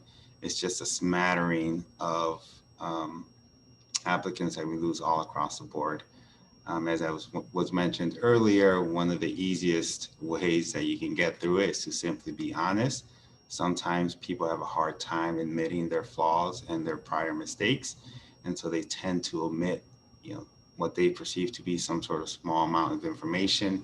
We just view that as a straight out lie, and we're not going to, trust somebody who is afraid to express their imperfections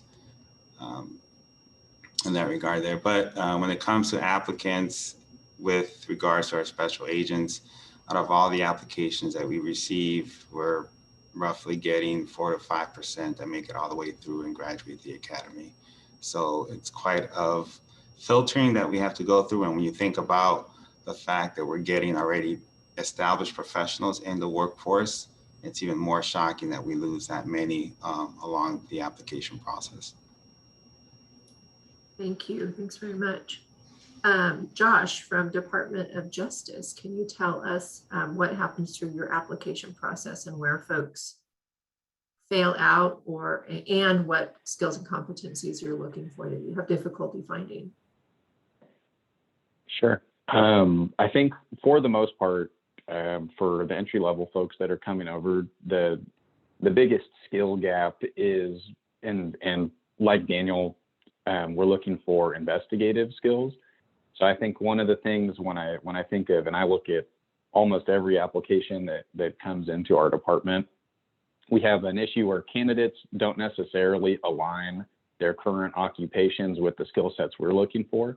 So although there may be some overlapping skills with what they do professionally and with what we're looking for, they might not be expressing that in a way that makes them competitive against candidates who are doing a better job of that. So we even have folks who are military intelligence, but they're not explaining their experience in a way where it's clearly showing that these skills will be useful or could be used as a special agent. Where candidates sort of fall out the most, I mean, there's multiple steps as a state agency, and I know Daniel probably knows as a federal agency. We just have a really long process, multiple steps. They all have to be completed. There's an order that it has to be completed in order for us to even be able to legally appoint that candidate. So pretty much at every single step of the way, we lose candidates. For our special agent trainees, someone was just asking me yesterday, thankfully, so I know that less than 1% of the people who apply make it all the way through our process from start to finish. So that starts with, I guess the thing that candidates are lacking is the ability to follow those instructions to get them through that process correctly. And then at various points throughout the process, completing things correctly. So we have an exam that candidates have to take before they can start applying for interviews. Then they apply for interviews through the Cal Careers website. Then they interview. If they're successful at that point, they're moved into backgrounds. There's nothing unique about backgrounds. I think all the other presenters today did a good job of explaining some of those challenges. I think typically we see a higher uncompetitive background packet from entry-level special agents from the trainees than we do from laterals, which is other law enforcement agencies, that are sending over, or they're not sending them over, but they have their sworn staff applying. We don't see a high fall-off rate at the psych and medical portions, and we haven't experienced a high fall-off rate through the basic post-academy with our trainees that have gotten that far. So where we do see high fall-off rates are the exam itself, being able to successfully complete that and pass it, correctly completing the application and the application components after completing the exam. And then when they're applying for interview and interviewing, being able to illustrate that the skill sets that they have gained over their professional careers match. You know, there's a reason why we're bringing candidates into interview. We see something in their professional experience or in their background that we think is an asset. And it's just up to that candidate to come into a room and be able to explain those skills in a way that makes sense. Thank you. Thanks very much. Mark, from the Public Defender's Office, can you tell us where applicants may fall out in the process of applying with your agency and what specific skills and competencies you're looking for that are difficult to find? Yes. For the two basic categories, the investigation units as well as the legal support staff, the fall off or drop off point is typically at the oral interview. A lot of people, as the others have mentioned, have a hard time connecting what they've written in their application and demonstrating that during an oral interview. background check less so, but it's the oral interview that we're finding the drop off. Communication is huge, and I really appreciated John's comments on that basis, that's what you're doing at the entry level. If you're legal support, you are our face, our first contact, and our clients are coming in as they are. So they're coming in with mental health conditions that are actively out of control, or they have co-diagnosed conditions. So they're coming in not as someone who would come into a white shoe law firm. They're coming in off the street. They're homeless. And they've got a whole host of issues. So being trauma informed is important, but being able to have those life skills to be trauma responsive, and not just know, oh, wow, this person's experiencing trauma, but how do you actually respond to that trauma as it's exhibiting right in front of your window or wherever you're experiencing them. For the investigators, we're seeing just a lot of people who are coming from other professional careers, as I mentioned earlier. So they're coming in with an established 20-year career or longer in a law enforcement agency, and they're coming in. So they're coming in with a lot of skills that have already been developed and honed. But for our legal support, that's, I think, critical, is being able to communicate, being able to recognize a traumatic situation and respond to it, have high emotional intelligence, and the ability to work with others, I think, are the skills that we're looking for. If it's something more specific with our financial end, obviously having statistical math and problem solving, and the ability to work with different computer programs and skill sets as it relates to financial analysis would be necessary. Thank you. And Chandra, I'll ask you as well, what are the challenges that you see at the Department of Probation with folks that are failing out of the application process, and what skills and competencies are difficult to find? So where we're having issues is not actually that, because we receive a pretty good amount. We had 300 applications at the last filing date. Where we're having an issue is when we identify who, when we identify that, a particular group of candidates meet the minimum qualifications, and we send out the personal history statement, which is a 36-page packet, we don't get a lot of them back. And so what the backgrounds unit has done is they send a hard copy to the applicant, and they also send an electronic PHS, personal history statement. And of those who are sending them back, they're not filling them out in its entirety. It's a lot of blank spaces. It's a lot of just them not reading. And, our personal history statement has to be notarized. They're not getting it notarized. So that disqualifies them. Then you have those that get through who just don't pass the background. And what we're finding, what the trend is now, is that a lot of the males that are applying for probation are not passing the background. And so when we do have an academy class, it's majority female. And so our juvenile hall, our youth detention facility is there's a ton of females, and we don't have a lot of males. And so we're trying to figure that out. We're putting our heads together, backgrounds, communications, and we're trying to figure out what we need to do to fix that. As far as what we're looking for, personal attributes and candidates, we're looking for candidates who could effectively communicate, who have the ability to work with diverse populations, diverse groups of people, not just ethnicity, but also socioeconomic status. Employees that are open-minded, flexible, adaptable, ones who can transition from treatment to enforcement. What we're finding in our training classes, our academies, is that when we have our new candidates, our new trainees in juvenile hall doing the actual, they're actually going through training in the units. They're afraid to open their mouths. They're afraid to engage with the kids. They're not talking. And so what ends up happening is the supervisors are not calling them back to fill shifts because they feel like they're a liability. So we have a lot. So the issue is we have a lot of college students that are coming in that are qualified, and those that make it, we have some that are great and some that need a little work. And our training unit is doing their best to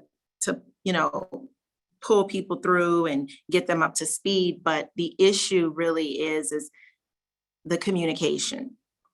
They're not able to verbally communicate. They're afraid to communicate. They're working with kids, with teenagers that are, not that much younger than them because they're coming right out of college. And so that's the issue that we're having. And oh my goodness. I'm sorry, I'm having technical difficulties, and hopefully we can get that fixed. And I'd have a lot to address in the next question, the next two questions, so. Thank you. Thanks so much. And I just want to ask our industry folks to hold on for a couple of minutes. We want to ask a couple questions to our higher ed panelists. And so we have Dr. Uwazi from California State University, Sacramento, and then Craig Compton from UC Davis School of Law. I believe we also have Professor Moffitt as well, who's on the call. So a question that we have for our higher ed folks to understand about how to prepare folks to transfer into the programs you have. If you could first let us know a brief overview of the programs that are offered at your college in the certificates, degree programs that you have. And Dr. Uwazi, I'll start with you. Thank you very much. It's a pleasure, and I've been enjoying the presentations, and sorry I couldn't join earlier due to unavoidable circumstances.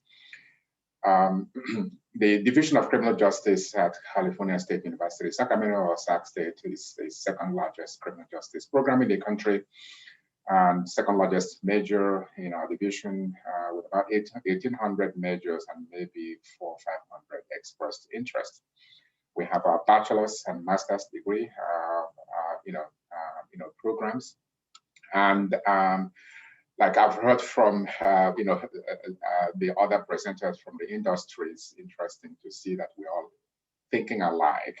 How can we educate students that can go out and make a positive impact in the community or in the industry? And that requires a lot of critical thinking, evidence-informed judgment making, and a lot of emphasis. We also, how do we, the emotional intelligence, I think Zachary talked about earlier in his presentation. How do you go from here to then out there? Be able to reconcile the mind and heart dilemmas sometimes through ethical, reasoning. Of course, I did not belabor the point that has been made in terms of diversity and inclusion. Our university currently has a priority on anti-racism, and we are now thinking through, in terms of racial justice discourses, how to ensure that we are doing our best. And we have been engaged in this process even before the George Floyd moment. And then finally, global awareness.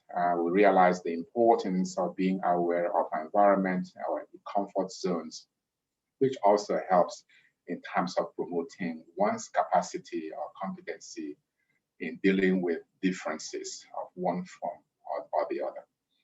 So generally, it's a liberal arts bachelor's degree that we hope people will come out and find themselves in different aspects of the field, whether in policing, in the courts, or in the corrections, or go to law school, or even in private investigations, or serve in other parts of the community as the need arises.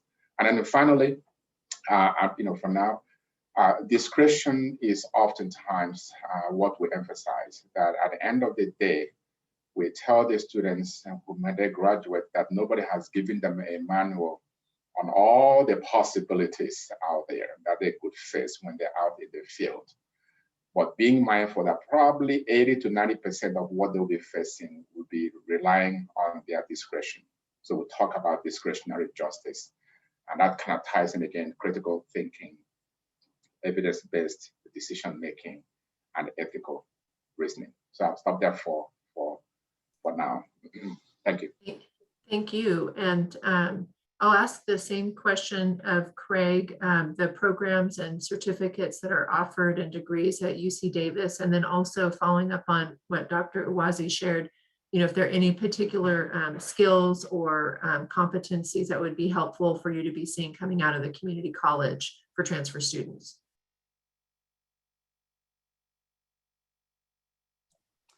Thanks for having me. So I'm the Assistant Dean for Career Services at UC Davis School of Law.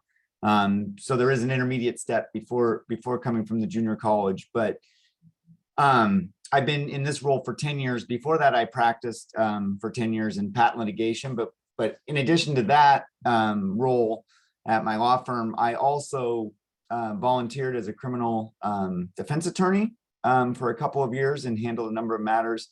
And then I also was part of a program to get trial experience where I worked in a rural community as a special deputy district attorney. So I've worked on kind of both sides of the criminal justice system while I was in private practice. My role at the law school includes, helping students go into a number of different careers. I also oversee the externship program, and the externship program is an opportunity where as a student, you have the opportunity to gain academic credit by working in various fields. So we, for example, have externs that work in public defenders' offices, district attorneys' offices, the U.S. Attorney's Office, the Attorney General's office, the federal public defender, civil rights organizations. So really covering the full gamut of the administration of criminal justice, again, on kind of both sides of the issue. We also have several clinics within the law school. We have a civil rights clinic, which mainly focuses on civil rights claims that are brought by prisoners. We have a Aoki social justice clinic, which looks at the criminal justice system through a critical race perspective, and it's taught by a couple of leading scholars in that field. And we have an immigration clinic. In our immigration clinic, some people may not think that necessarily is criminal justice, but actually our immigration clinic focuses mainly on detained immigrants, whether they're detained criminally or otherwise. And it also, our immigration clinic works closely with public defenders' offices to help educate people about the potential immigration effects of a potential plea deal that somebody might make. So you might think you're making a good deal on the public defender side, and it would be a good deal if somebody was a citizen or didn't have immigration issues. But if they make that plea and they are here, even legally here as an immigrant, but also maybe here undocumented, it could have grave implications from an immigration perspective, and maybe you wouldn't make that plea deal. So we try to, involve in that field as well. And then we also have a criminal law certificate and criminal law and policy certificate for those students that are focused. That involves writing a kind of law review level article or a really strong article on criminal justice. It involves externing or interning in a criminal justice field. That could be a public defender's office, a civil rights organization, a district attorney's office, et cetera. And then several classes within the criminal justice field. We also have students who go directly into enforcement. I've had students go directly into the FBI, students become police officers as well. It's not something that happens all the time, but it certainly does happen sometimes. As far as some of the skills that junior colleges and colleges could help provide future law students, research and writing is obviously a big component of law school. So taking classes that are intense in research and writing. I actually was a math major, so I didn't do that, but that's how I got into patent law. But in any event, research and writing, I think, is really important, and something that people may not know about, and I was actually just chatting with Professor Gold about this, is if there's a philosophy department at your law school, I mean, at your junior college or your undergraduate institution, they probably teach a class on logic. And as long as the LSAT is the admissions test into law school, understanding logic or symbolic logic is like getting a LSAT prep course as part of your undergrad or junior college degree. So I would highly encourage, leaders that are pre-law, leaders in academic institutions to encourage students to take that, because it's in some ways you're still paying for it, but it's part of your degree and it's kind of a free LSAT prep course. Thanks. Thank you. Appreciate it. Dr. Uwasi, I want to ask you another question. Does your institution, does CSUS offer instruction on cultural competency? And if they do, are there any key attributes of that you can share?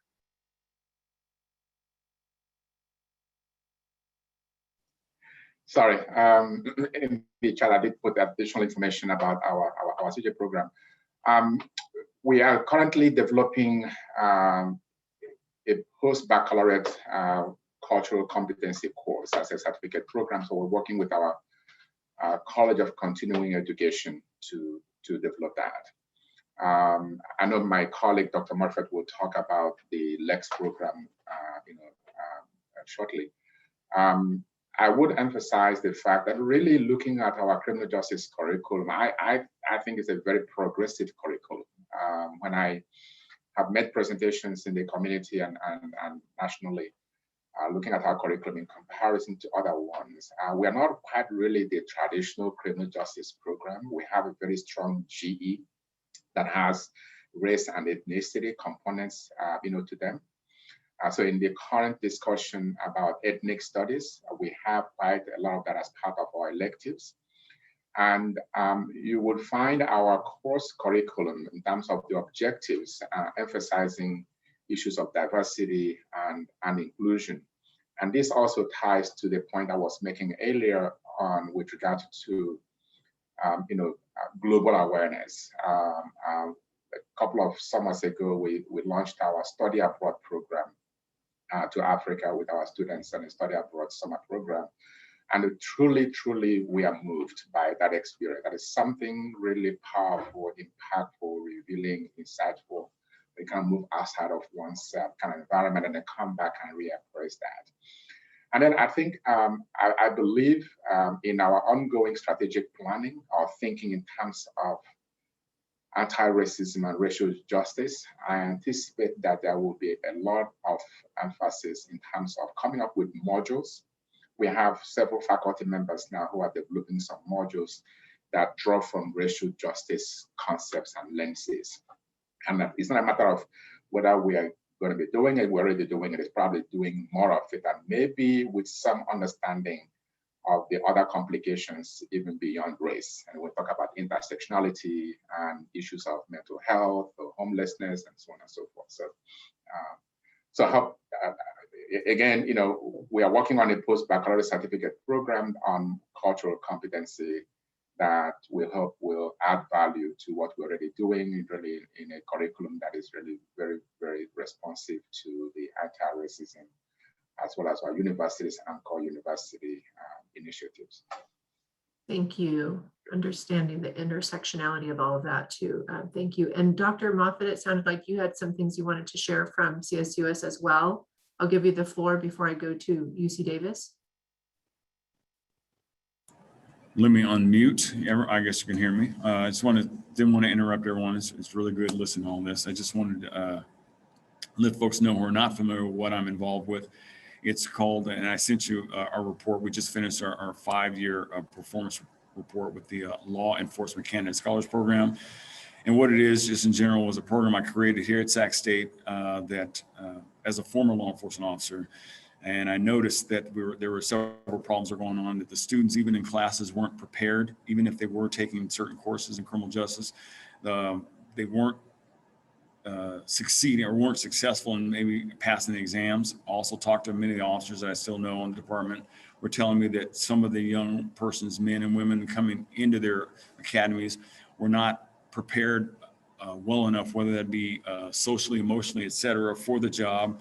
And then I was talking to folks in the community that were telling me that they wanted to see, as we've kind of talked about, more cultural competency with the officers. So from that, I kind of got the impetus to create this program, whatever it is, 5 years ago.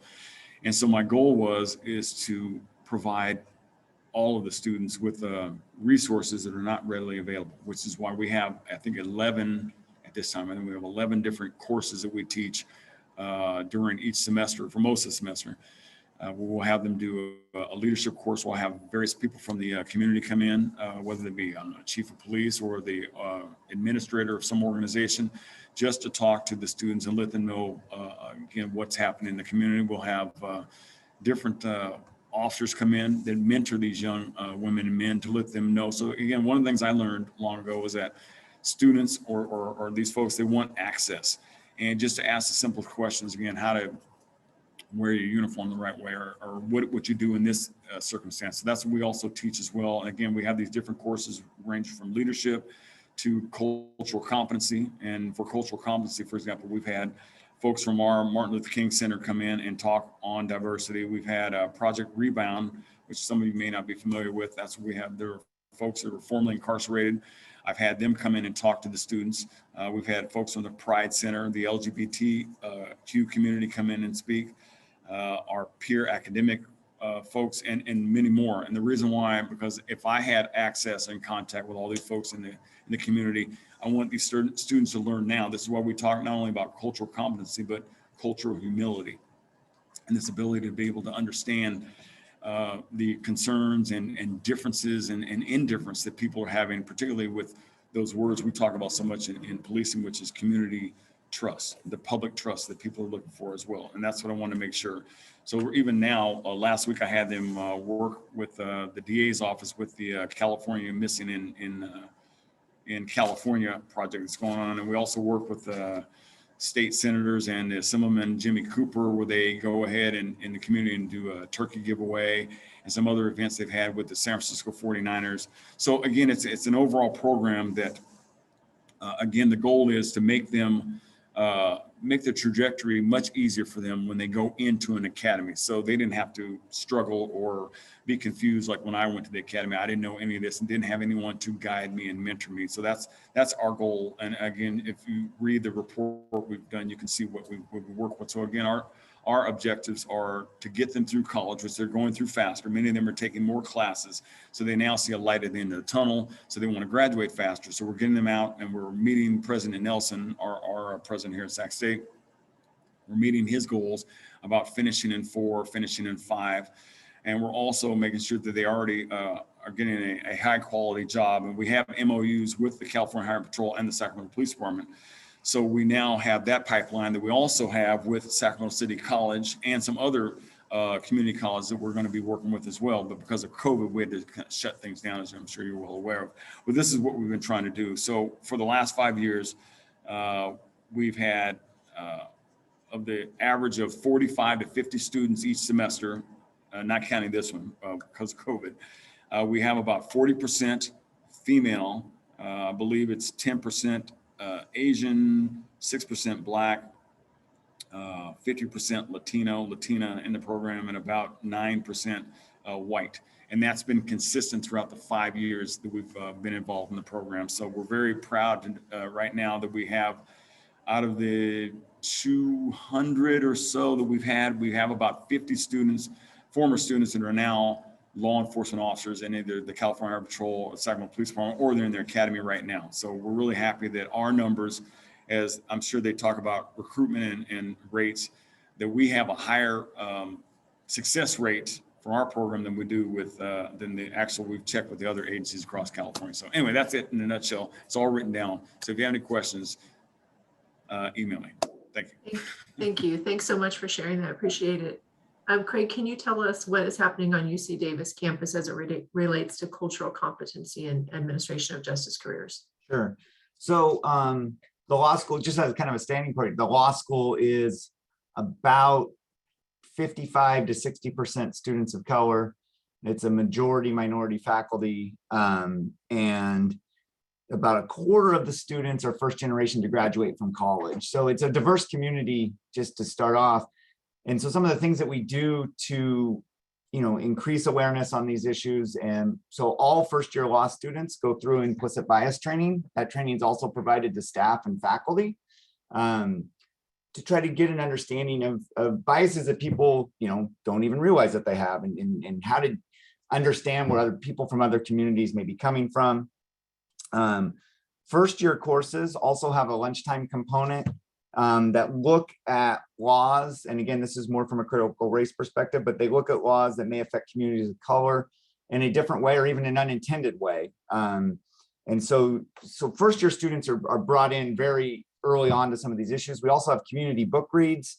Last year we read the new Jim Crow, and this year we read a book called My Time Will Come. I highly recommend both of those books to anybody that's interested in criminal justice issues from a race perspective. They're excellent. I would say the new Jim Crow is more of an academic style book, and My Time Will Come is a story of a 13-year-old boy who was convicted of attempted murder and sentenced to life in prison without the possibility of parole. It was eventually overturned 40 or so years later, but he was 13 at the time.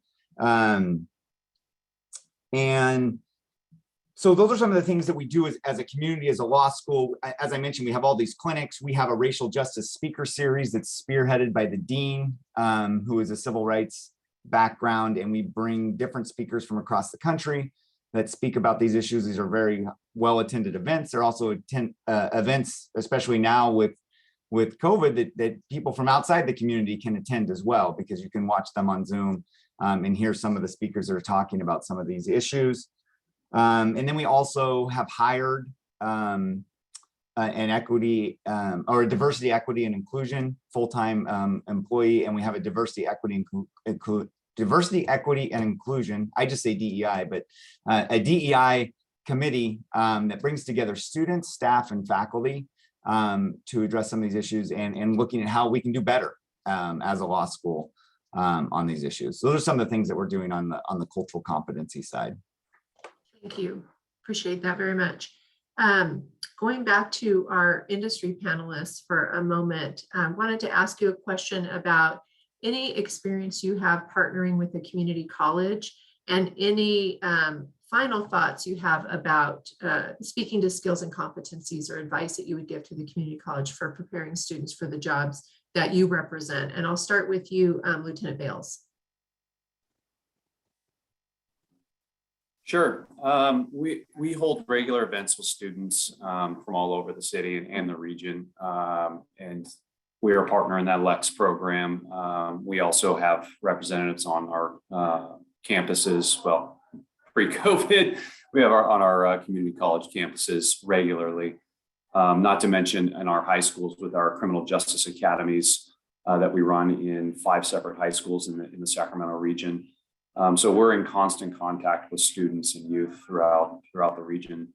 I guess my parting message would be that at least for modern police departments, major metropolitan police departments, and all law enforcement arms in major metropolitan areas, including probation, including corrections, we are asking more of these employees, of these people, than we ever have in history. The diverse set of skills that are required to be a police officer have grown exponentially, not in the last 50 years. They've grown exponentially in the last 5 years. And the ability to apply critical decision-making and the correct tool in an ever-increasing group of physical tools to very traditional problems is challenging. And they're doing it in an environment that has much less tolerance for mistakes. So I would say we are in a traditional business that is undergoing a significant shift throughout our country, and that the people entering this profession have to be ready to accept the challenge. Change is not a challenge is our latest motto and our latest video going out, that we change. And we the old "who moved my cheese," we anticipate change, and we are encouraging it and we relish it. And at least and I know this is true of probation, I know this is true of the police department, we are constantly seeking best practices, constantly seeking self-assessment and improving. And an employee or a student or a prospective employee has to be okay with that. They have to be flexible, they have to be adaptable, they have to be open-minded, and they have to be willing to learn a new way all the time. And not just now, in 15 years from now, in 30 years from now, that has to be a key component of their personality. How you test for that? We're struggling, with struggling through that challenge right now. But all of us, I think, in law enforcement and the criminal justice system are being tasked by society to take a hard look at ourselves and see how we can best serve our communities. And if a student is believing that they're going to enter law enforcement to drive fast and chase down bad guys, that is not the job. And the job is significantly more nuanced and complex and challenging. So it's a huge challenge. So, as best as academics can relate that this is becoming more and more of a profession and less of a punching in on a time clock, that there's high expectations. There's legislation that was proposed last year to have peace officers be a minimum of 25 years old or have a minimum of bachelor's degree. That didn't pass this year, but I don't see that push going away. As was mentioned before by Megan, one of the legislations that did pass was 21 years old at the time of appointment. We have been that way at the police department for a long time, but that trend is continuing for emotional maturity and the ability to do that. So it's my piece. Thank you. Thank you. Appreciate that. I'm going to ask the same question to you, Sergeant Sams. What is your experience partnering with the community colleges? What kinds of things do you do with the community colleges? And then your final thoughts that you would like the community college folks to know about preparing students for positions with your organization. Well, I think Zach said it very well. We're seeing the same challenges. I can speak personally from attending San Joaquin Delta College. An individual who's a professor down there, Professor David Terry. I've gone to his class on numerous occasions to where I've spoke in person and provided expectations of what it's going to be stepping into a peace officer career, such as corrections, how to prepare, how to fill out the PHS correctly if they're in the application process and they're just trying to do double dip, so to speak, go to college and get prepared educationally, but also because with us, college is not a requirement, they can be in the application process. So just being that one-on-one and relaying to the applicants and potential candidates out there that I know was spoken earlier, that we are all human and we are hiring humans and we are not seeking perfection, and I am not perfect myself, and putting some of my own personal experiences of things that I've been involved with and my partners as well to kind of take the allure out of, that's what we're looking for, is the white pony in the crowd that just doesn't exist. I have a lot of experience with interviewing people one-on-one. For many years, I was the lie detector test operator here. So conducted, hundreds, if not over 1,000 interviews of different applicants. So you get to hear everybody's reasonings of why things were interpreted incorrectly or why they didn't put it down in the first place. But when it comes down to it, the majority of the people, when you have a good conversation, you get to an understanding, it's just because they weren't ready to talk about it yet. And that's where, at least from my standpoint, we need to get to people being able to talk about what it is that they're just not comfortable with. And I think that's where we can have some support of getting that life skills and that critical thinking and that emotional development of, it's not always going to be comfortable, especially when you're talking about yourself. But when you're asking to be part of the law enforcement community, if you can't talk about those uncomfortable factors about yourself. How is that individual that you're having a personal interaction with in the community going to be able to trust you? Because you can always have a read of a person if they're being genuine or not. And you need that genuineness. Thank you. Fantastic. Mark Slaughter, I'll ask you the same question. Any final thoughts for the community college and preparing students? And also, what is your experience partnering with the community colleges? Thank you. Yes, historically, we have cultivated our relationships with law schools since the majority of our workforce is coming from the law schools. And to some degree, we've partnered with the four-year colleges. I believe that it's critical that we cultivate that relationship also with the community colleges as the face of our workforce, the clerical staff, the investigators, the ones that we send into the community or that the client base come to our office and see, need to have that training as well. So we need to cultivate that relationship. And that's why I'm glad I was invited to participate so that I could do that.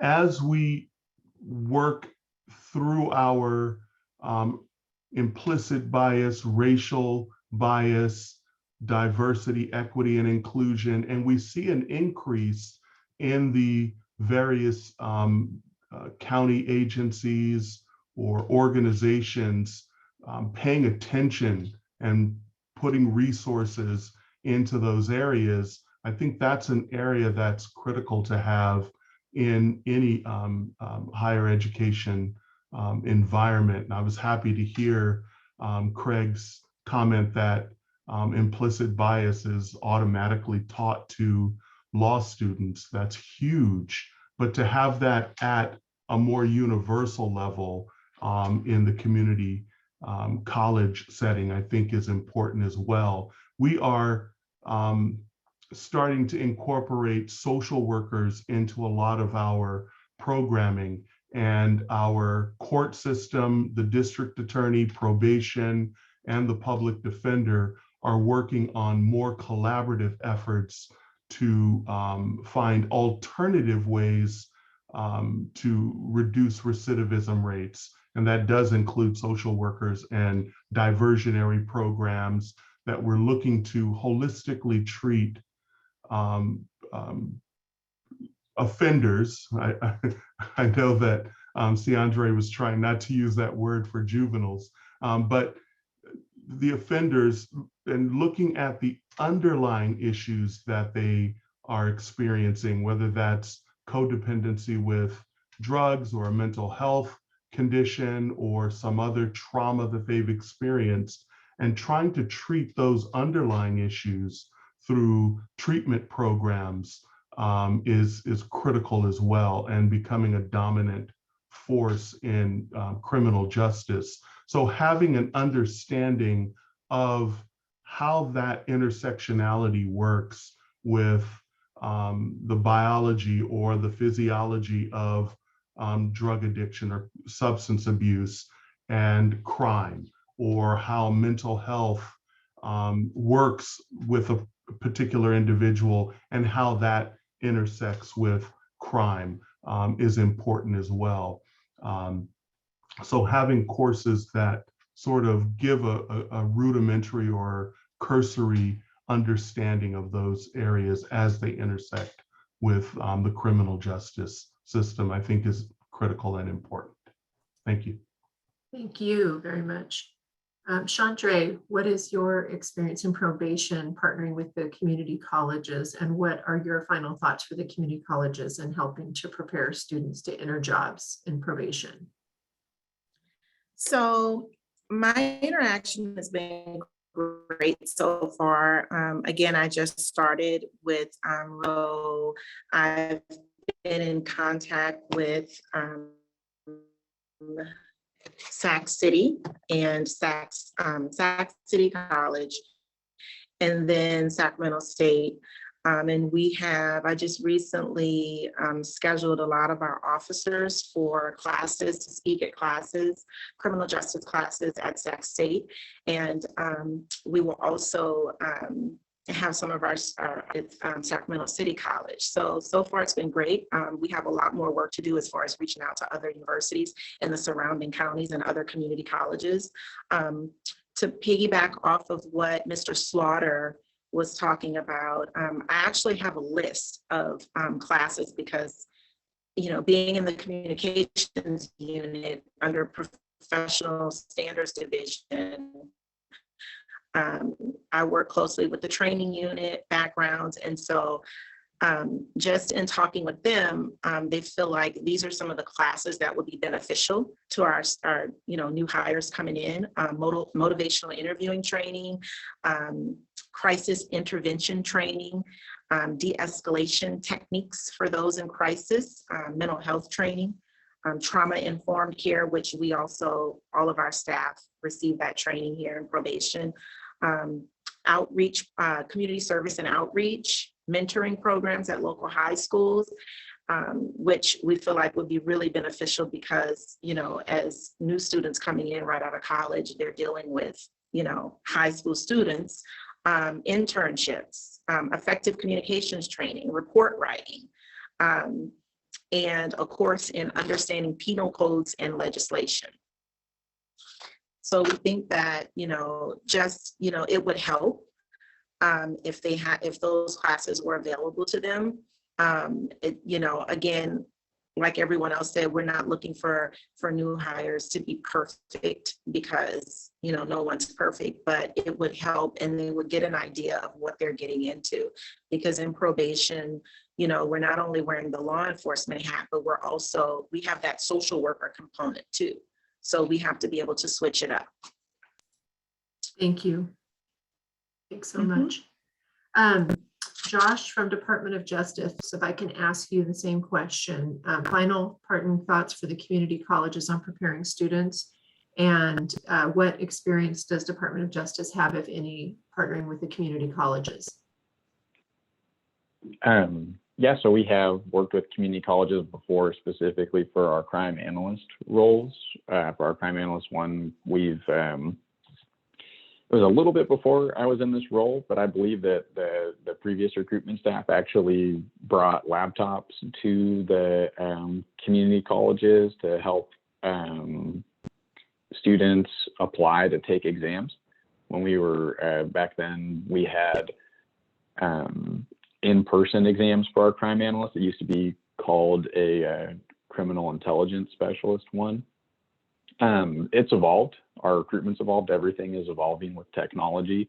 So we still do target community college students in terms of what we're doing for our outreach. Now our exams have been moved online. We've made a lot of accommodations to grow with a world post-pandemic with respect to public health. So we do still look at community colleges. We do have statewide, we have agents who have volunteered to attend events at different colleges, campuses, community colleges, state colleges, universities, where they can go set up a table in a criminal justice wing and meet students, tell them a little bit, just kind of interact with the community. I know it's been a big theme amongst staff today.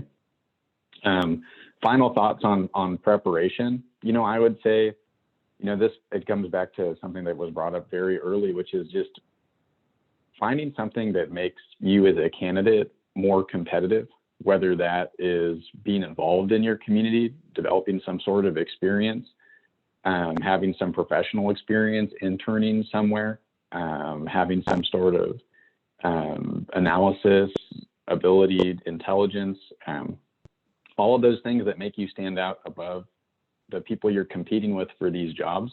There's always going to be a limited number of jobs, and there's always going to be, a growing number of candidates. That's just kind of how talent acquisition works.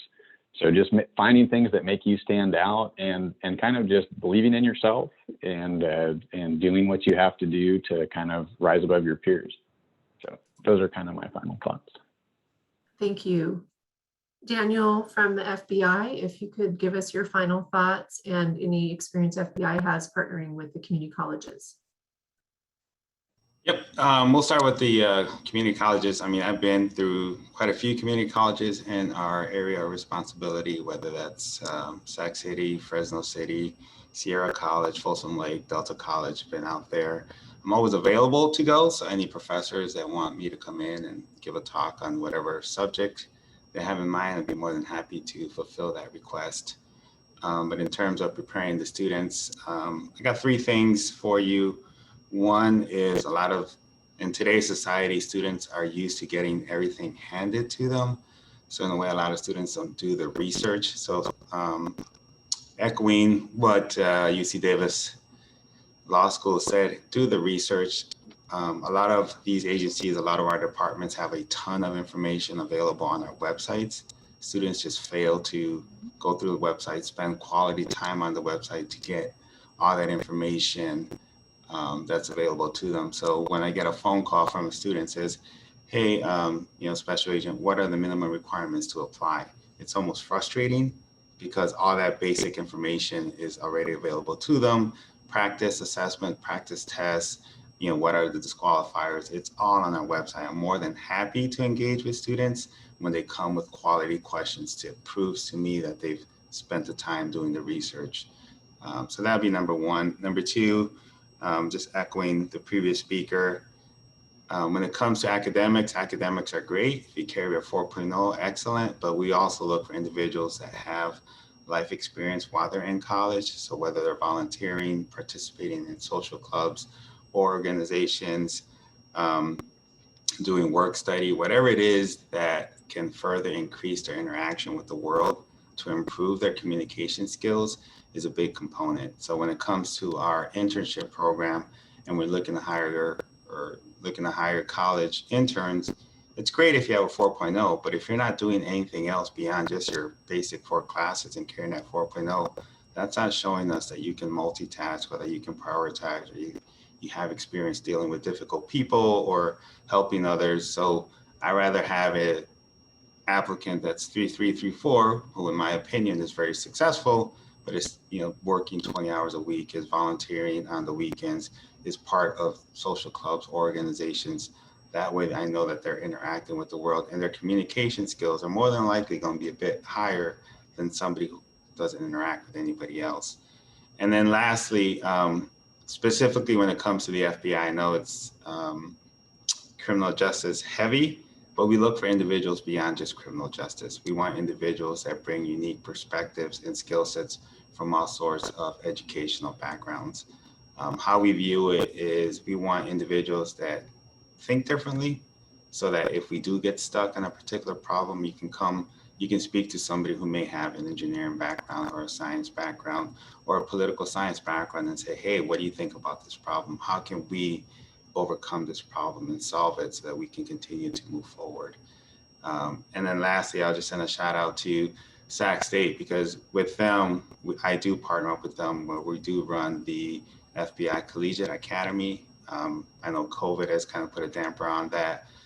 We didn't run it this fall, but we're looking to run it in the spring semester, and that's done through their Career Services Center.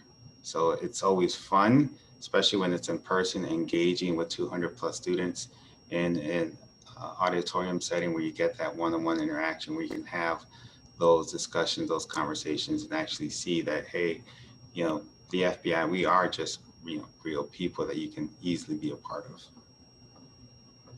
Wonderful, thank you. And I know we're about at time. I just want to quickly ask the same question to Dr. Iwazi and then Craig. Is there any final thoughts you have for the community colleges and preparing students for transferring to your organizations? 3 things come to mind and somewhat emphasized earlier on. The phrase education for service, right? Is important. We educate them, make sure they have the fundamentals, the concepts, the philosophical, reasoning, and so on and so forth. But being able to translate that into the action, the service part of that, whether it's a local, state, national, or international levels, is important.